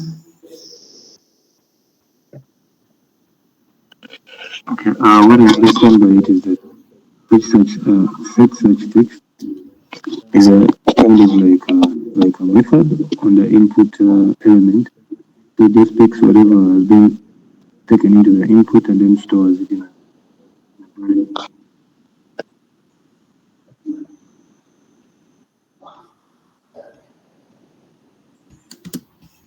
I think that's it. So we want to get whatever somebody has input and then store it.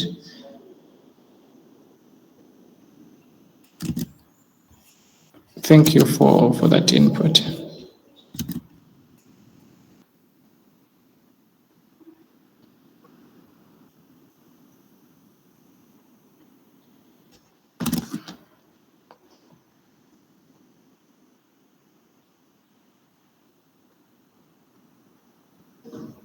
So let's say our search. So one of the issues that we are having is that we want to have just like demonstration data. So we could be searching probably between names of fruits or something. So let's take this as our data.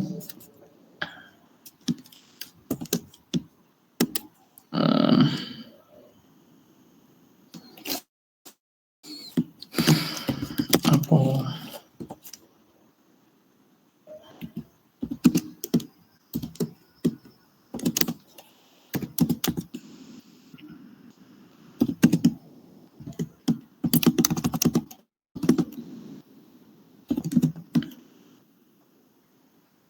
And I'm deliberately writing code like this to form that construct in our heads. So sometimes when you say piece of code, you copy it from top to bottom, but that's not like the intent of a code. So somebody starts from what they want to do, and then they say, how do I want, for example? Okay, some others can start with something else, but most of the time this is how code is constructed. So you want to ask yourself, what do you want this code to do? So I want to have a search. So that means, how am I going to search? The vista will have an input, and then you start with an input, store the value. So store the value somewhere, and then you should have data, or the data that is being returned. So for this case, we've just declared the names of what we call to be the data, but you could have a JSON file or some data that is coming from either an API or database or whatever source. And then, yeah, continue performing like things on it.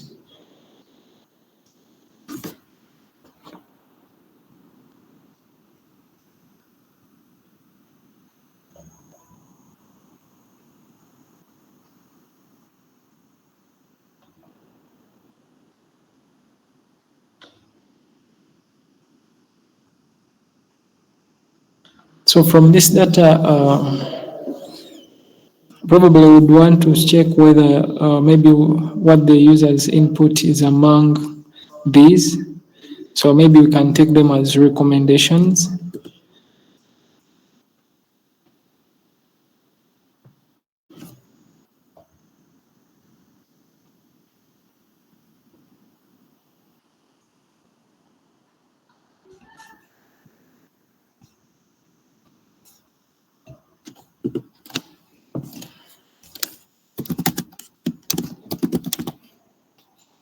Since they are also prone to change, we can store them in a use states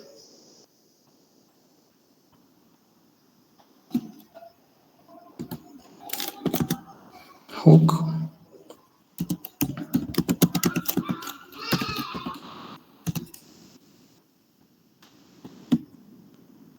And this can be stored in an array.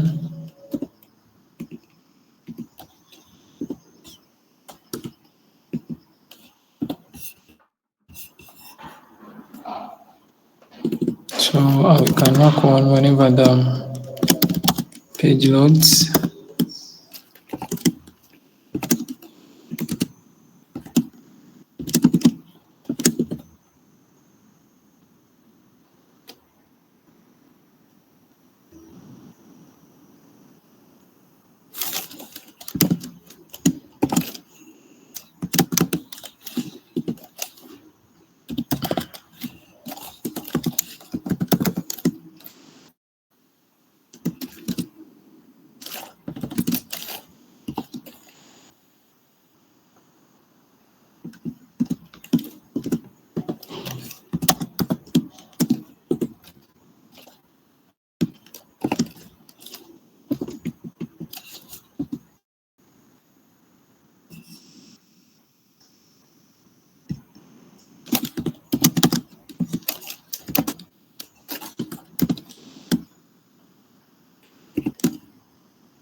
I have some AI suggestion that looks through code that I've already done and then keep suggesting to me.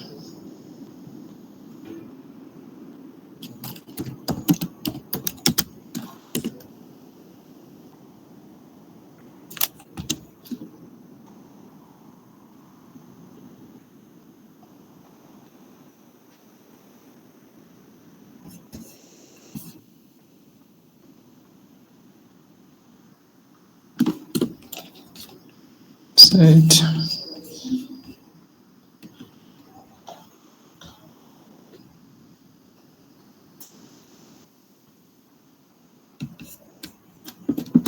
Okay, I'm going to explain.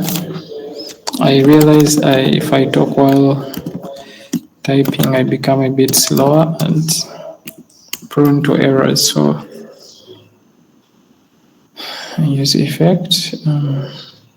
So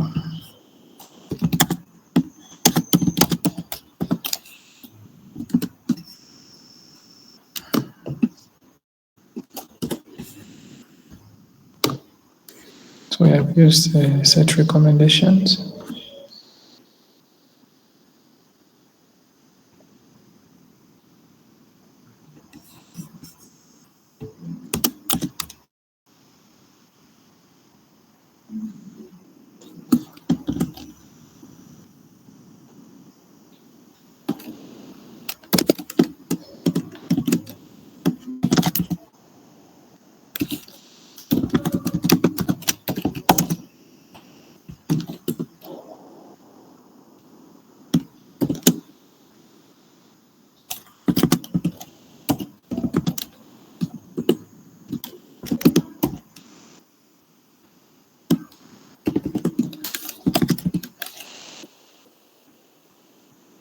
So we have been looking at the mapping function. Sorry.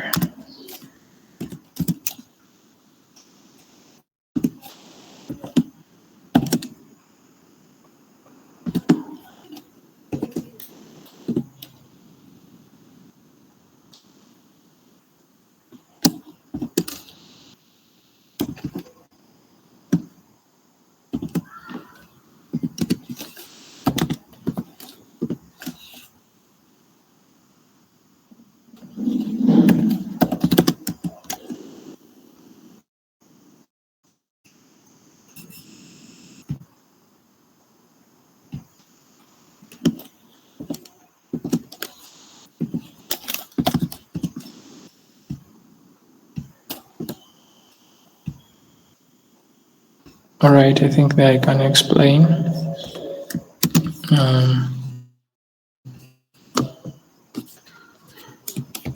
Let me first run it. Okay, it's running.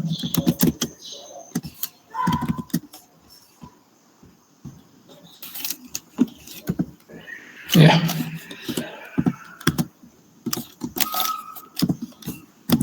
So this is like, my search. We have our data, which are the names of fruits. It can be anything. So, and then we want that on loading, we give the user an ability to input what they are searching for. So, okay. So when we loading, we are having this input, and where the user can put anything that they are searching for, and UseEffect will help us to first check as soon as the page loads whether the text that is saved here has a length greater than 0. That means, is there anything that has been put into the input into this input box? So at this point, the text is equal to 0 because there is nothing that is stored in the search text variable. So because there is nothing that is stored, that has been gotten by the search text function. So literally, the search text variable has a length of 0 or has nothing that's stored in it. And if there is nothing, so the recommendation array is empty also. So that's why we say set recommendation array to an empty array, and it just remains in its initial state. So, and immediately there is some text that is placed within the search text. So we get that has been placed in the search text and store it in the new recommendations, and then I use that to move over the names array. So using the filter function, and I think the filter function is a JavaScript function. Yeah, that is used to look through these and then find the matching words. So when those matching words are found, they are stored in these recommendations and then displayed as a map. So each that is stored is displayed down as a map. Is displayed using a map function. I feel like Manuel has something to say there because he's very good at filter functions. If you want to have an addition, you're welcome. Nothing really. All right. So now that function is done not just when we load the app, but wherever I come and put something. So that means that there's nothing that matches. But when I put A, we have A, apple, maize. So whichever word that has the letter A in it, will be listed. And this is listed even when I'm not loading at the first time. So wherever I put something in this input, yeah, the dependency array is the one that is in action, because the set fruits here I think it is set fruits, search text in the dependency array is always called wherever I put something in the search text. So if this is not there, that will only work like on the first load. So let me remove this.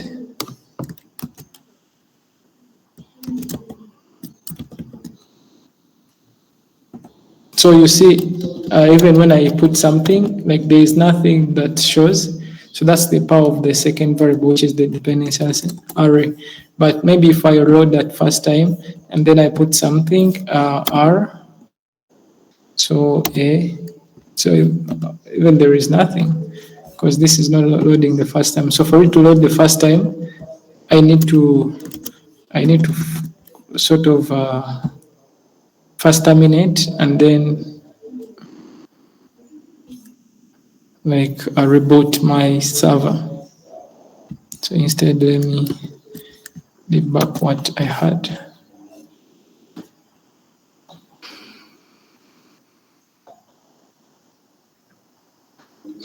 So this dependency array can take more than one variable. So let me say we can have a set such, and then we can have val1, value 1, and then we can have value 2, and yeah, so we can have very many variables in this dependency array. It's not supposed to just have one, but it is the most common one. Okay, should we keep going or we should have a break?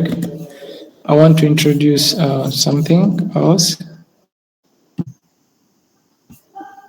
I think we could have a break. We're trying to comprehend some concept here also. Okay, so when we come back, we are going to talk about UseRef. So we have talked about the use state and use effect hook. I think we shall end on use reference hook. Or yeah, but the most common ones are those two because they have a way they intertwine with each other. They help in very many ways, and I think yes, having those ones is a great plus. You can also read about them on React.dev. Has a very good documentation, or you can discuss with friends.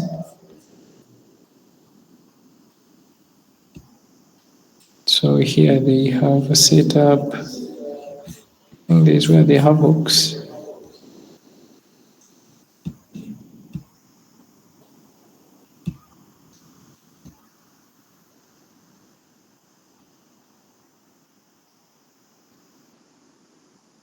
Passing props, rendering, adding interactivity, so state components. All right, yeah.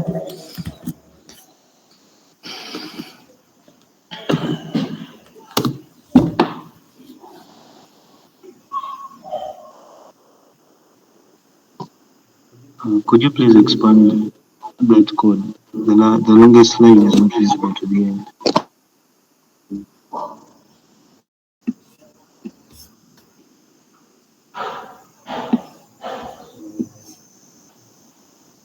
So that's the entire code. You can copy it and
are we still copying the code? So since it is 1930, you can go to UseRef, and I think for the hooks we shall stop with use ref. It's not so common as use state and use effect, but it is also somewhat commonly used. So it is quite similar to use state on the surface, but has some, subtle differences that are actually quite important, which makes this React hook also important to learn. So the other React hooks like use context, I rarely use it, but it is very efficient. I think it has a way it combines use state and use effect. So it's called use context, but I personally don't use it. It seems to be complex. So yeah, you could research about it and probably explain it to other builders or like use it as you're creating apps. So the major reason as to why I learn about it is when I find a code to contribute to which has use context.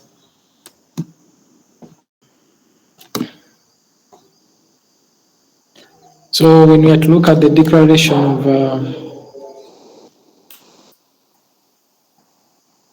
UseRef, let me just take an example. For example, I can have a function here. Let me say my component.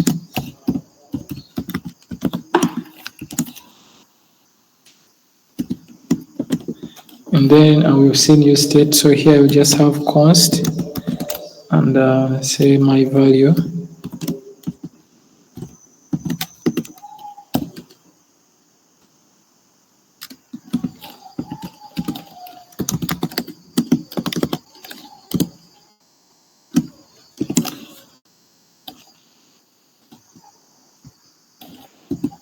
So yeah, that's how we declare the UseRef hook.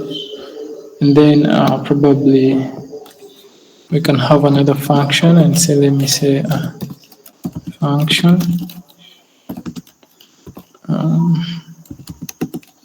update my value. So this was my component. So update my component.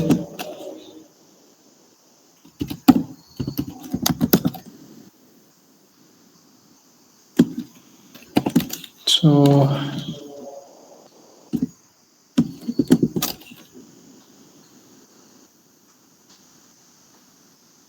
and then it always has my value dot. So we always have dot current, and then you can set a new value. So for if you are to bring my value, then you have to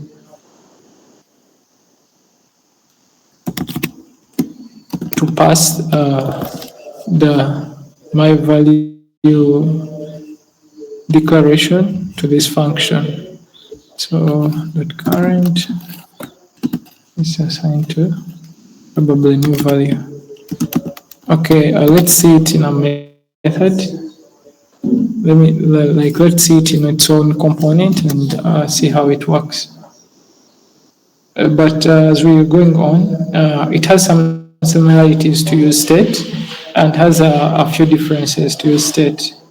And there is specifically one thing that I would love us to see where it is really used. But anyway, we can first go through the similarities and differences. So similar to use state, the UseRef hook also allows us to store a variable in a component that can be updated over time. But unlike the state variables, update HTML view to re-render. So we saw initially that that was yesterday. I think it was with the shopping that we had whenever we clicked, I think it was the shop. Yeah, handle button shop me, and then the handle button. So yesterday we had a component on which wherever we clicked, it increased, like the number increased. So on click increment, I think this works. We had a function for incrementing, and yeah, wherever we click the button. So let me load this in app.jsx. So I think it is this works. here.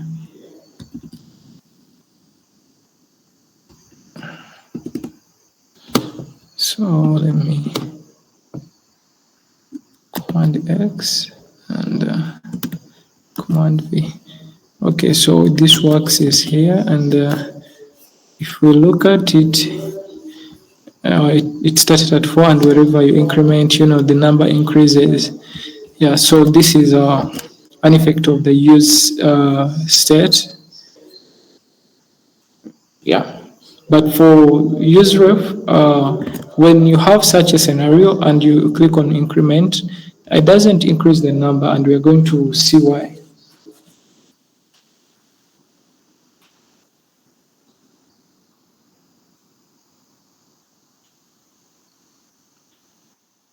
So I think I can have a function to showcase that.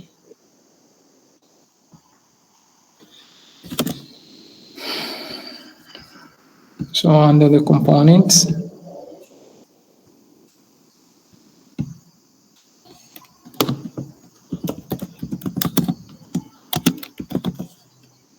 so counter is, I think, UseRef. So let me say ref.jsx.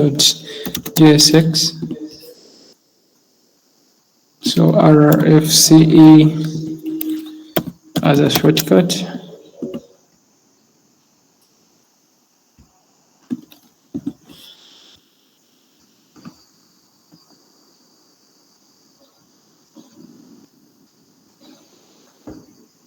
So we can have return as a button, as a button. So I would love, like, you see, if the way I really write, I start with what I want to click on. I start with the thing that I want to do. Then I get to realize whether I need a use state, UseRef, what I need to do. Then I put it up here. So yeah, you should get like equipped with that convention, because most of the time, for example, if you're copying some bit of like from up to down, but you could also adopt reading it in that way, even if you find, for example, some source code that you want to rewrite. So you start from the return and see what they are returning, and then follow those functions in that way. You'll get like a better meaning, and you can easily debug in case you come into an error. So on click, I'm going to call a function. I think I can call it increment.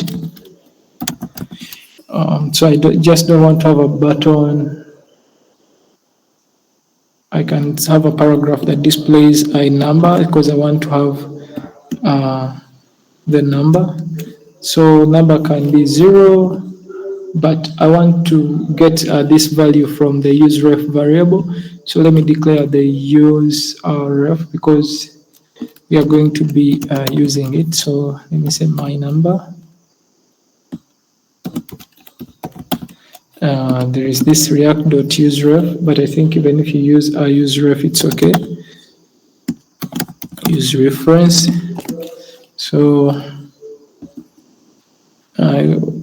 since I've used useref, I will have to import it up here. And this is like the way to really write code. Whatever you use, then you follow it up until it reaches. So now I'm very okay. If I hover it, a React hook is called in a function that is neither a React function component nor a custom React hook. React component names must start with an uppercase letter. So that is a good, I can rename. So that mechanism of writing code enables you to quickly debug and yeah. So here you can have counter, and then you see useref has nothing. So when I just hover over, it's declared, but its value is never used. This is very okay.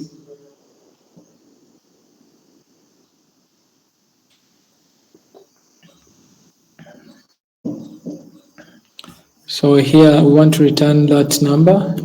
So we said when we want to return JavaScript, we just put the JavaScript in curly braces, my number.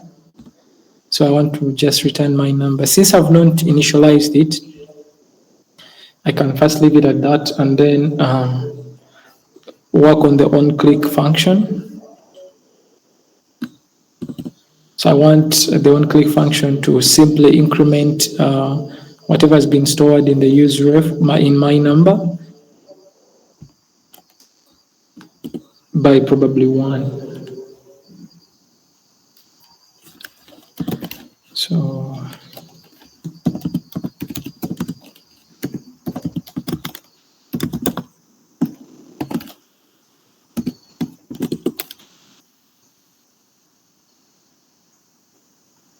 So we have seen that the UseRef has .current.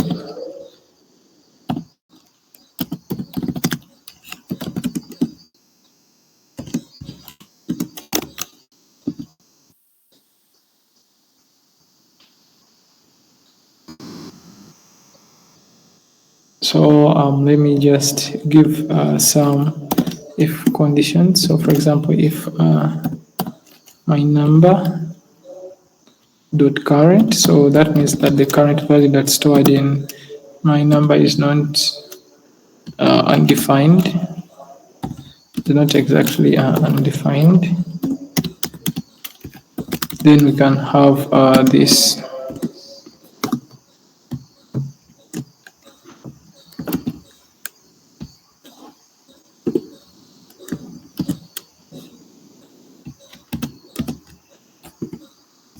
Then else we could have something else.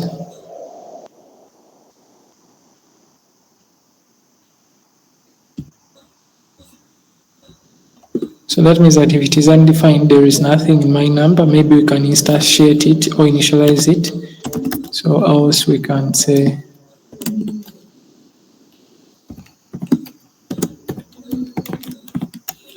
my number.current, we can assign it to a value of 1.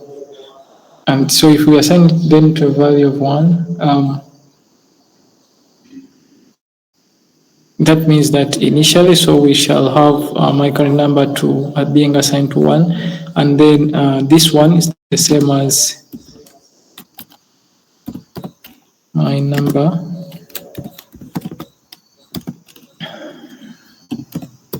dot current, yes, equals my number dot current plus 1. So this is the same as this. So this means that this function should increment the my number whenever I click on the increment button. So let's see if that works out. This is counter with ref. We check in our app.jsx. So let's put it here. Counter with ref. And save. Okay.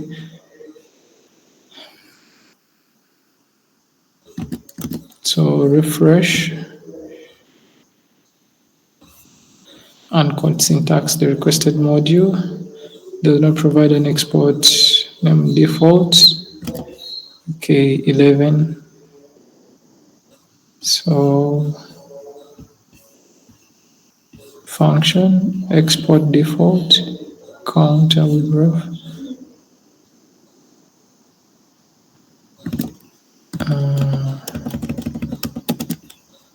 11. So app.jsx import counter with ref. Okay, this is capital C.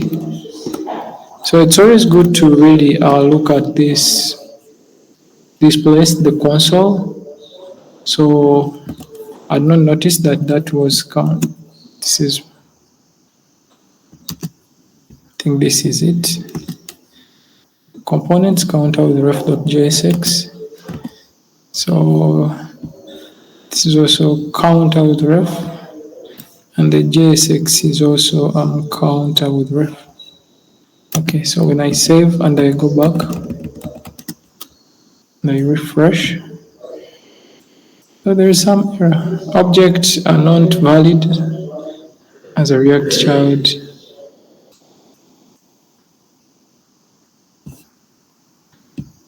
or sometimes you just need to restart the server.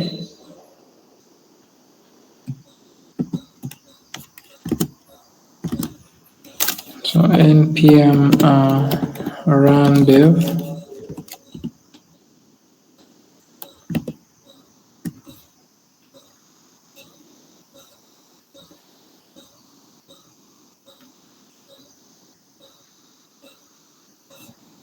Not valid as a React child. Found object with keys current. If you meant to render a collection of children, use an array instead.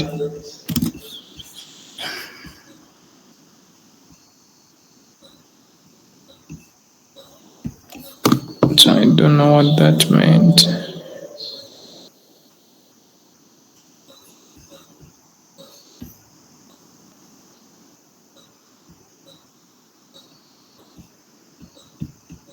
Some refresh and that error goes, but instead also what I can do is just have counter with ref alone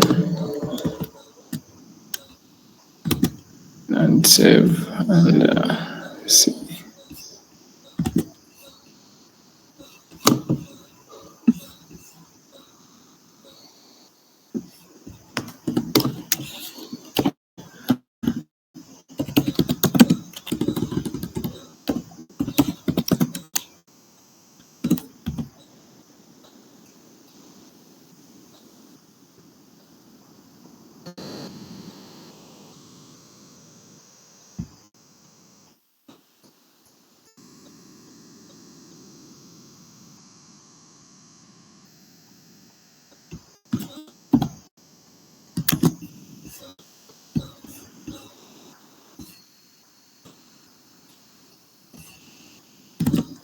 So I know why this error is coming, because I wanted to have an error, but the other time it was not being caught here.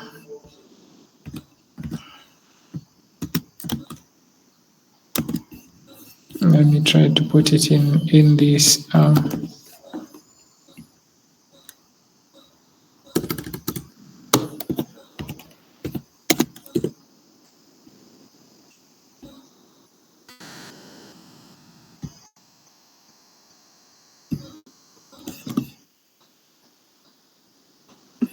So one of the reasons as to why the UseRef brings this is because it is.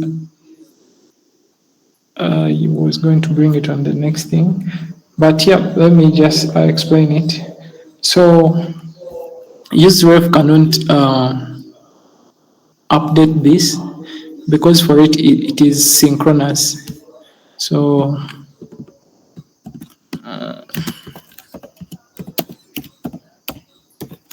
synchronous, and then I think the one we are having, this works. So this works, which uses state to increment, is asynchronous, and I think I'll go back and get a better method to explain it. But this is their biggest difference. They all like look alike, but this is asynchronous and the other one is synchronous. And what that simply means is whenever we set this number to 1, actually what first happens is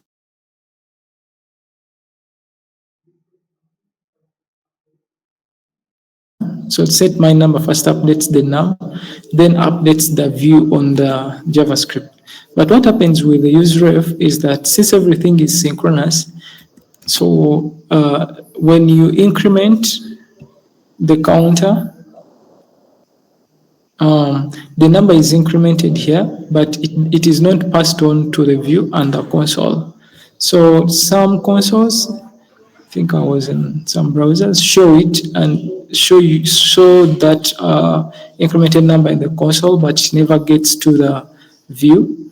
But this time, I think the browsers were either updated or I need to have a better method or a better way to show it. But that's what I really wanted to show us on that. And yeah, it's better to probably go and read about it so I can rectify this issue with introducing the use state. Yeah.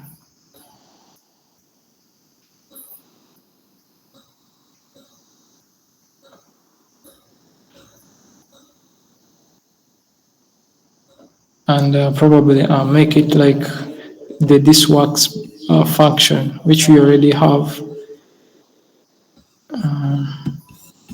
So I'm going to maybe save this non-function, use effect. Therefore, where is UseRef mostly used?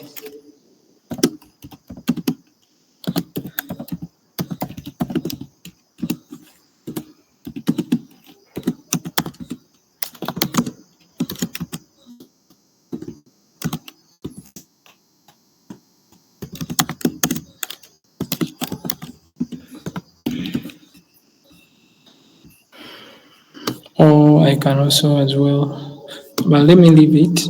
What should I do? Should I leave it, comment it out, or just leave it with just those?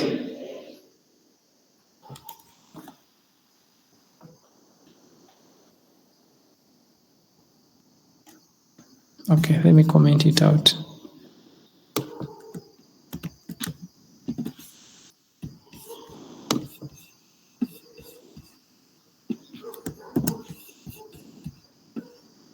So mostly UseRef is used for referencing DOM elements.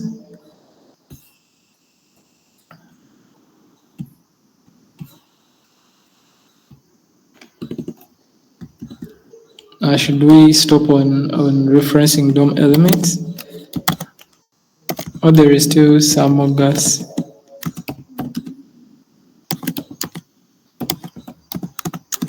Any responses?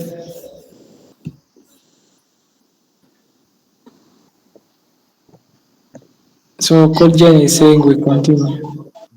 No, I'm saying we stop at that.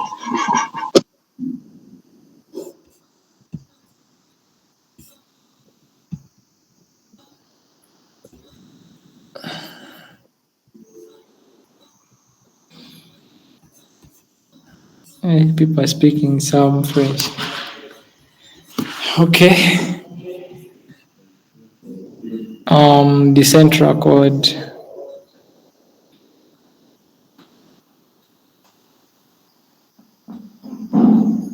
I think the central code just joined.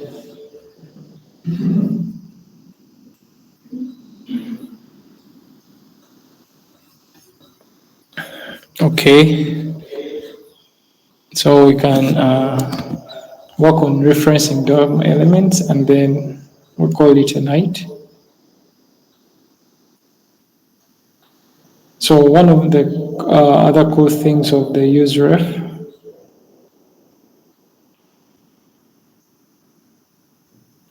but actually, as I said,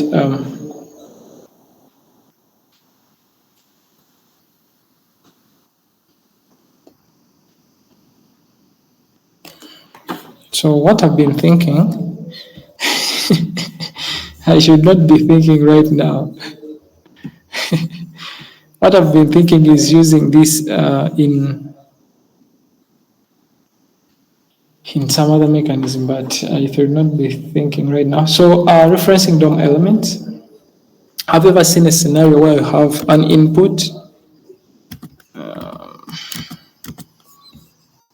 So when I go in app.jsx and uncomment this works. So control save. So we have this works, and immediately the page loads. The cursor is already in your name, and all you need to do is just type. So since UseRef is synchronous, it means that it can really focus such things like the cursor in the number, and just on load, the cursor is focused.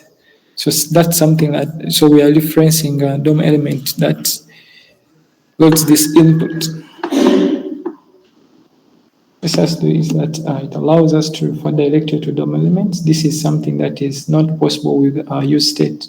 So referring directly to these DOM elements cannot be achieved with useState. So for example, you can reference an input element directly using UseRef. I think, let me just stop on that sample code.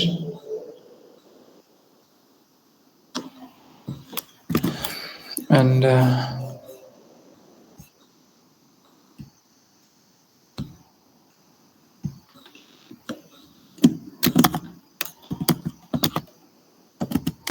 so let me call it reference dom.jsx.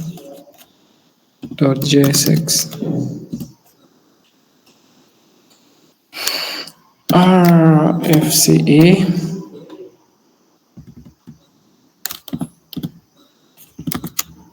So if your thing when you write RFCE doesn't work, you can write all this function reference DOM, then you return and then export it as default, or export default function and then remove this one below. So let's render this component.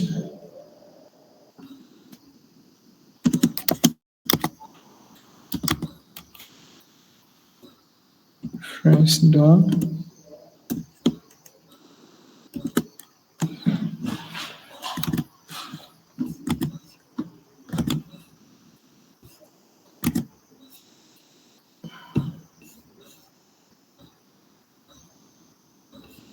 And code does not provide an export name default.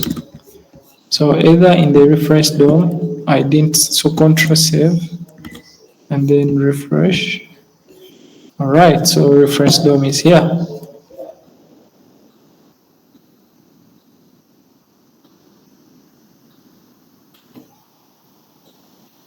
So in the refresh DOM, we want to return an input.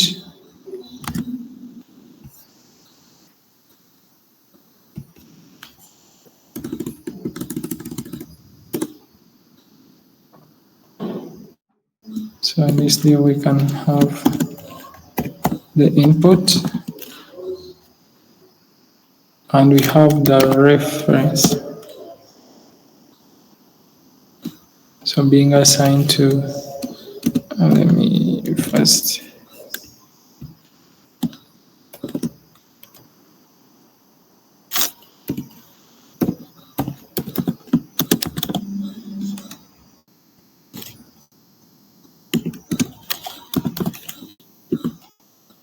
Type is text. Yeah, so this ref is what we mean by referring to a reference. So here I can have a const input ref.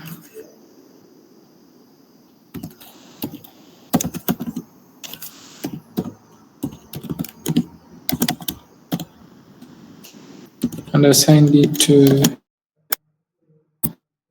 I can also I can say react.useref or just use useref itself.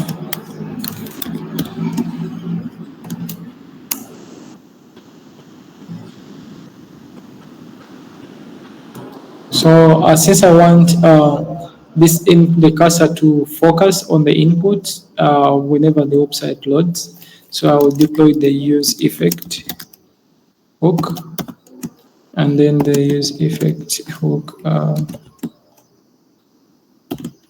can have the function, and out of it it has the dependency array which can be empty. Yeah. So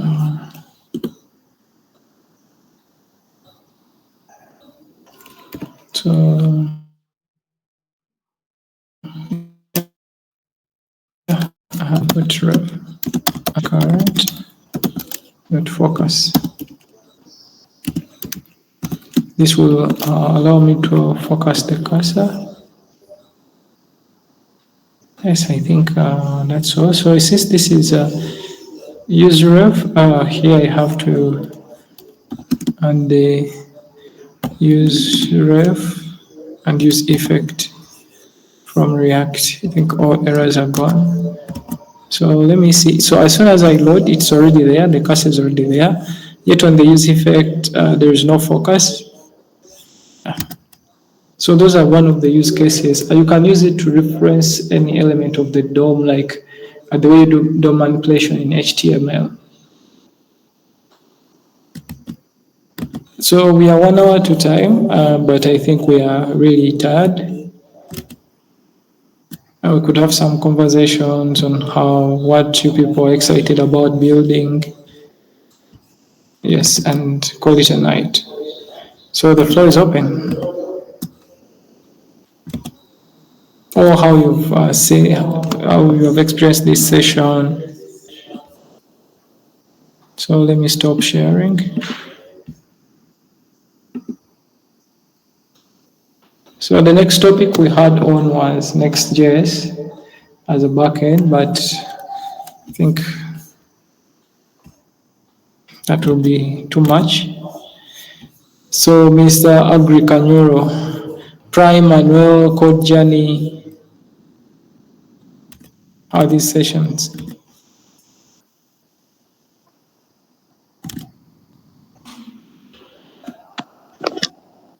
The session was good. That's all I can say. You continue to show me how I can actually use React to build interfaces.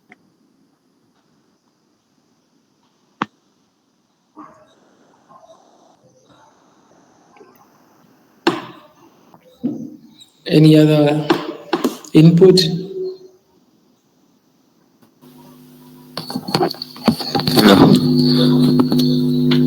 Hello. You can hear me? Yes. This being my first session, I think it is doable. It is exciting. I just have to fill in and maybe catch up from where I've been missing. Then everything will be fine with time. All right. Good energy. Yes, don't feel intimidated. Welcome to the bootcamp. All right. So for now, I think I can say have a great time. Yes. See you in the next one. I don't know. I saw some link here. Let me check what it is and.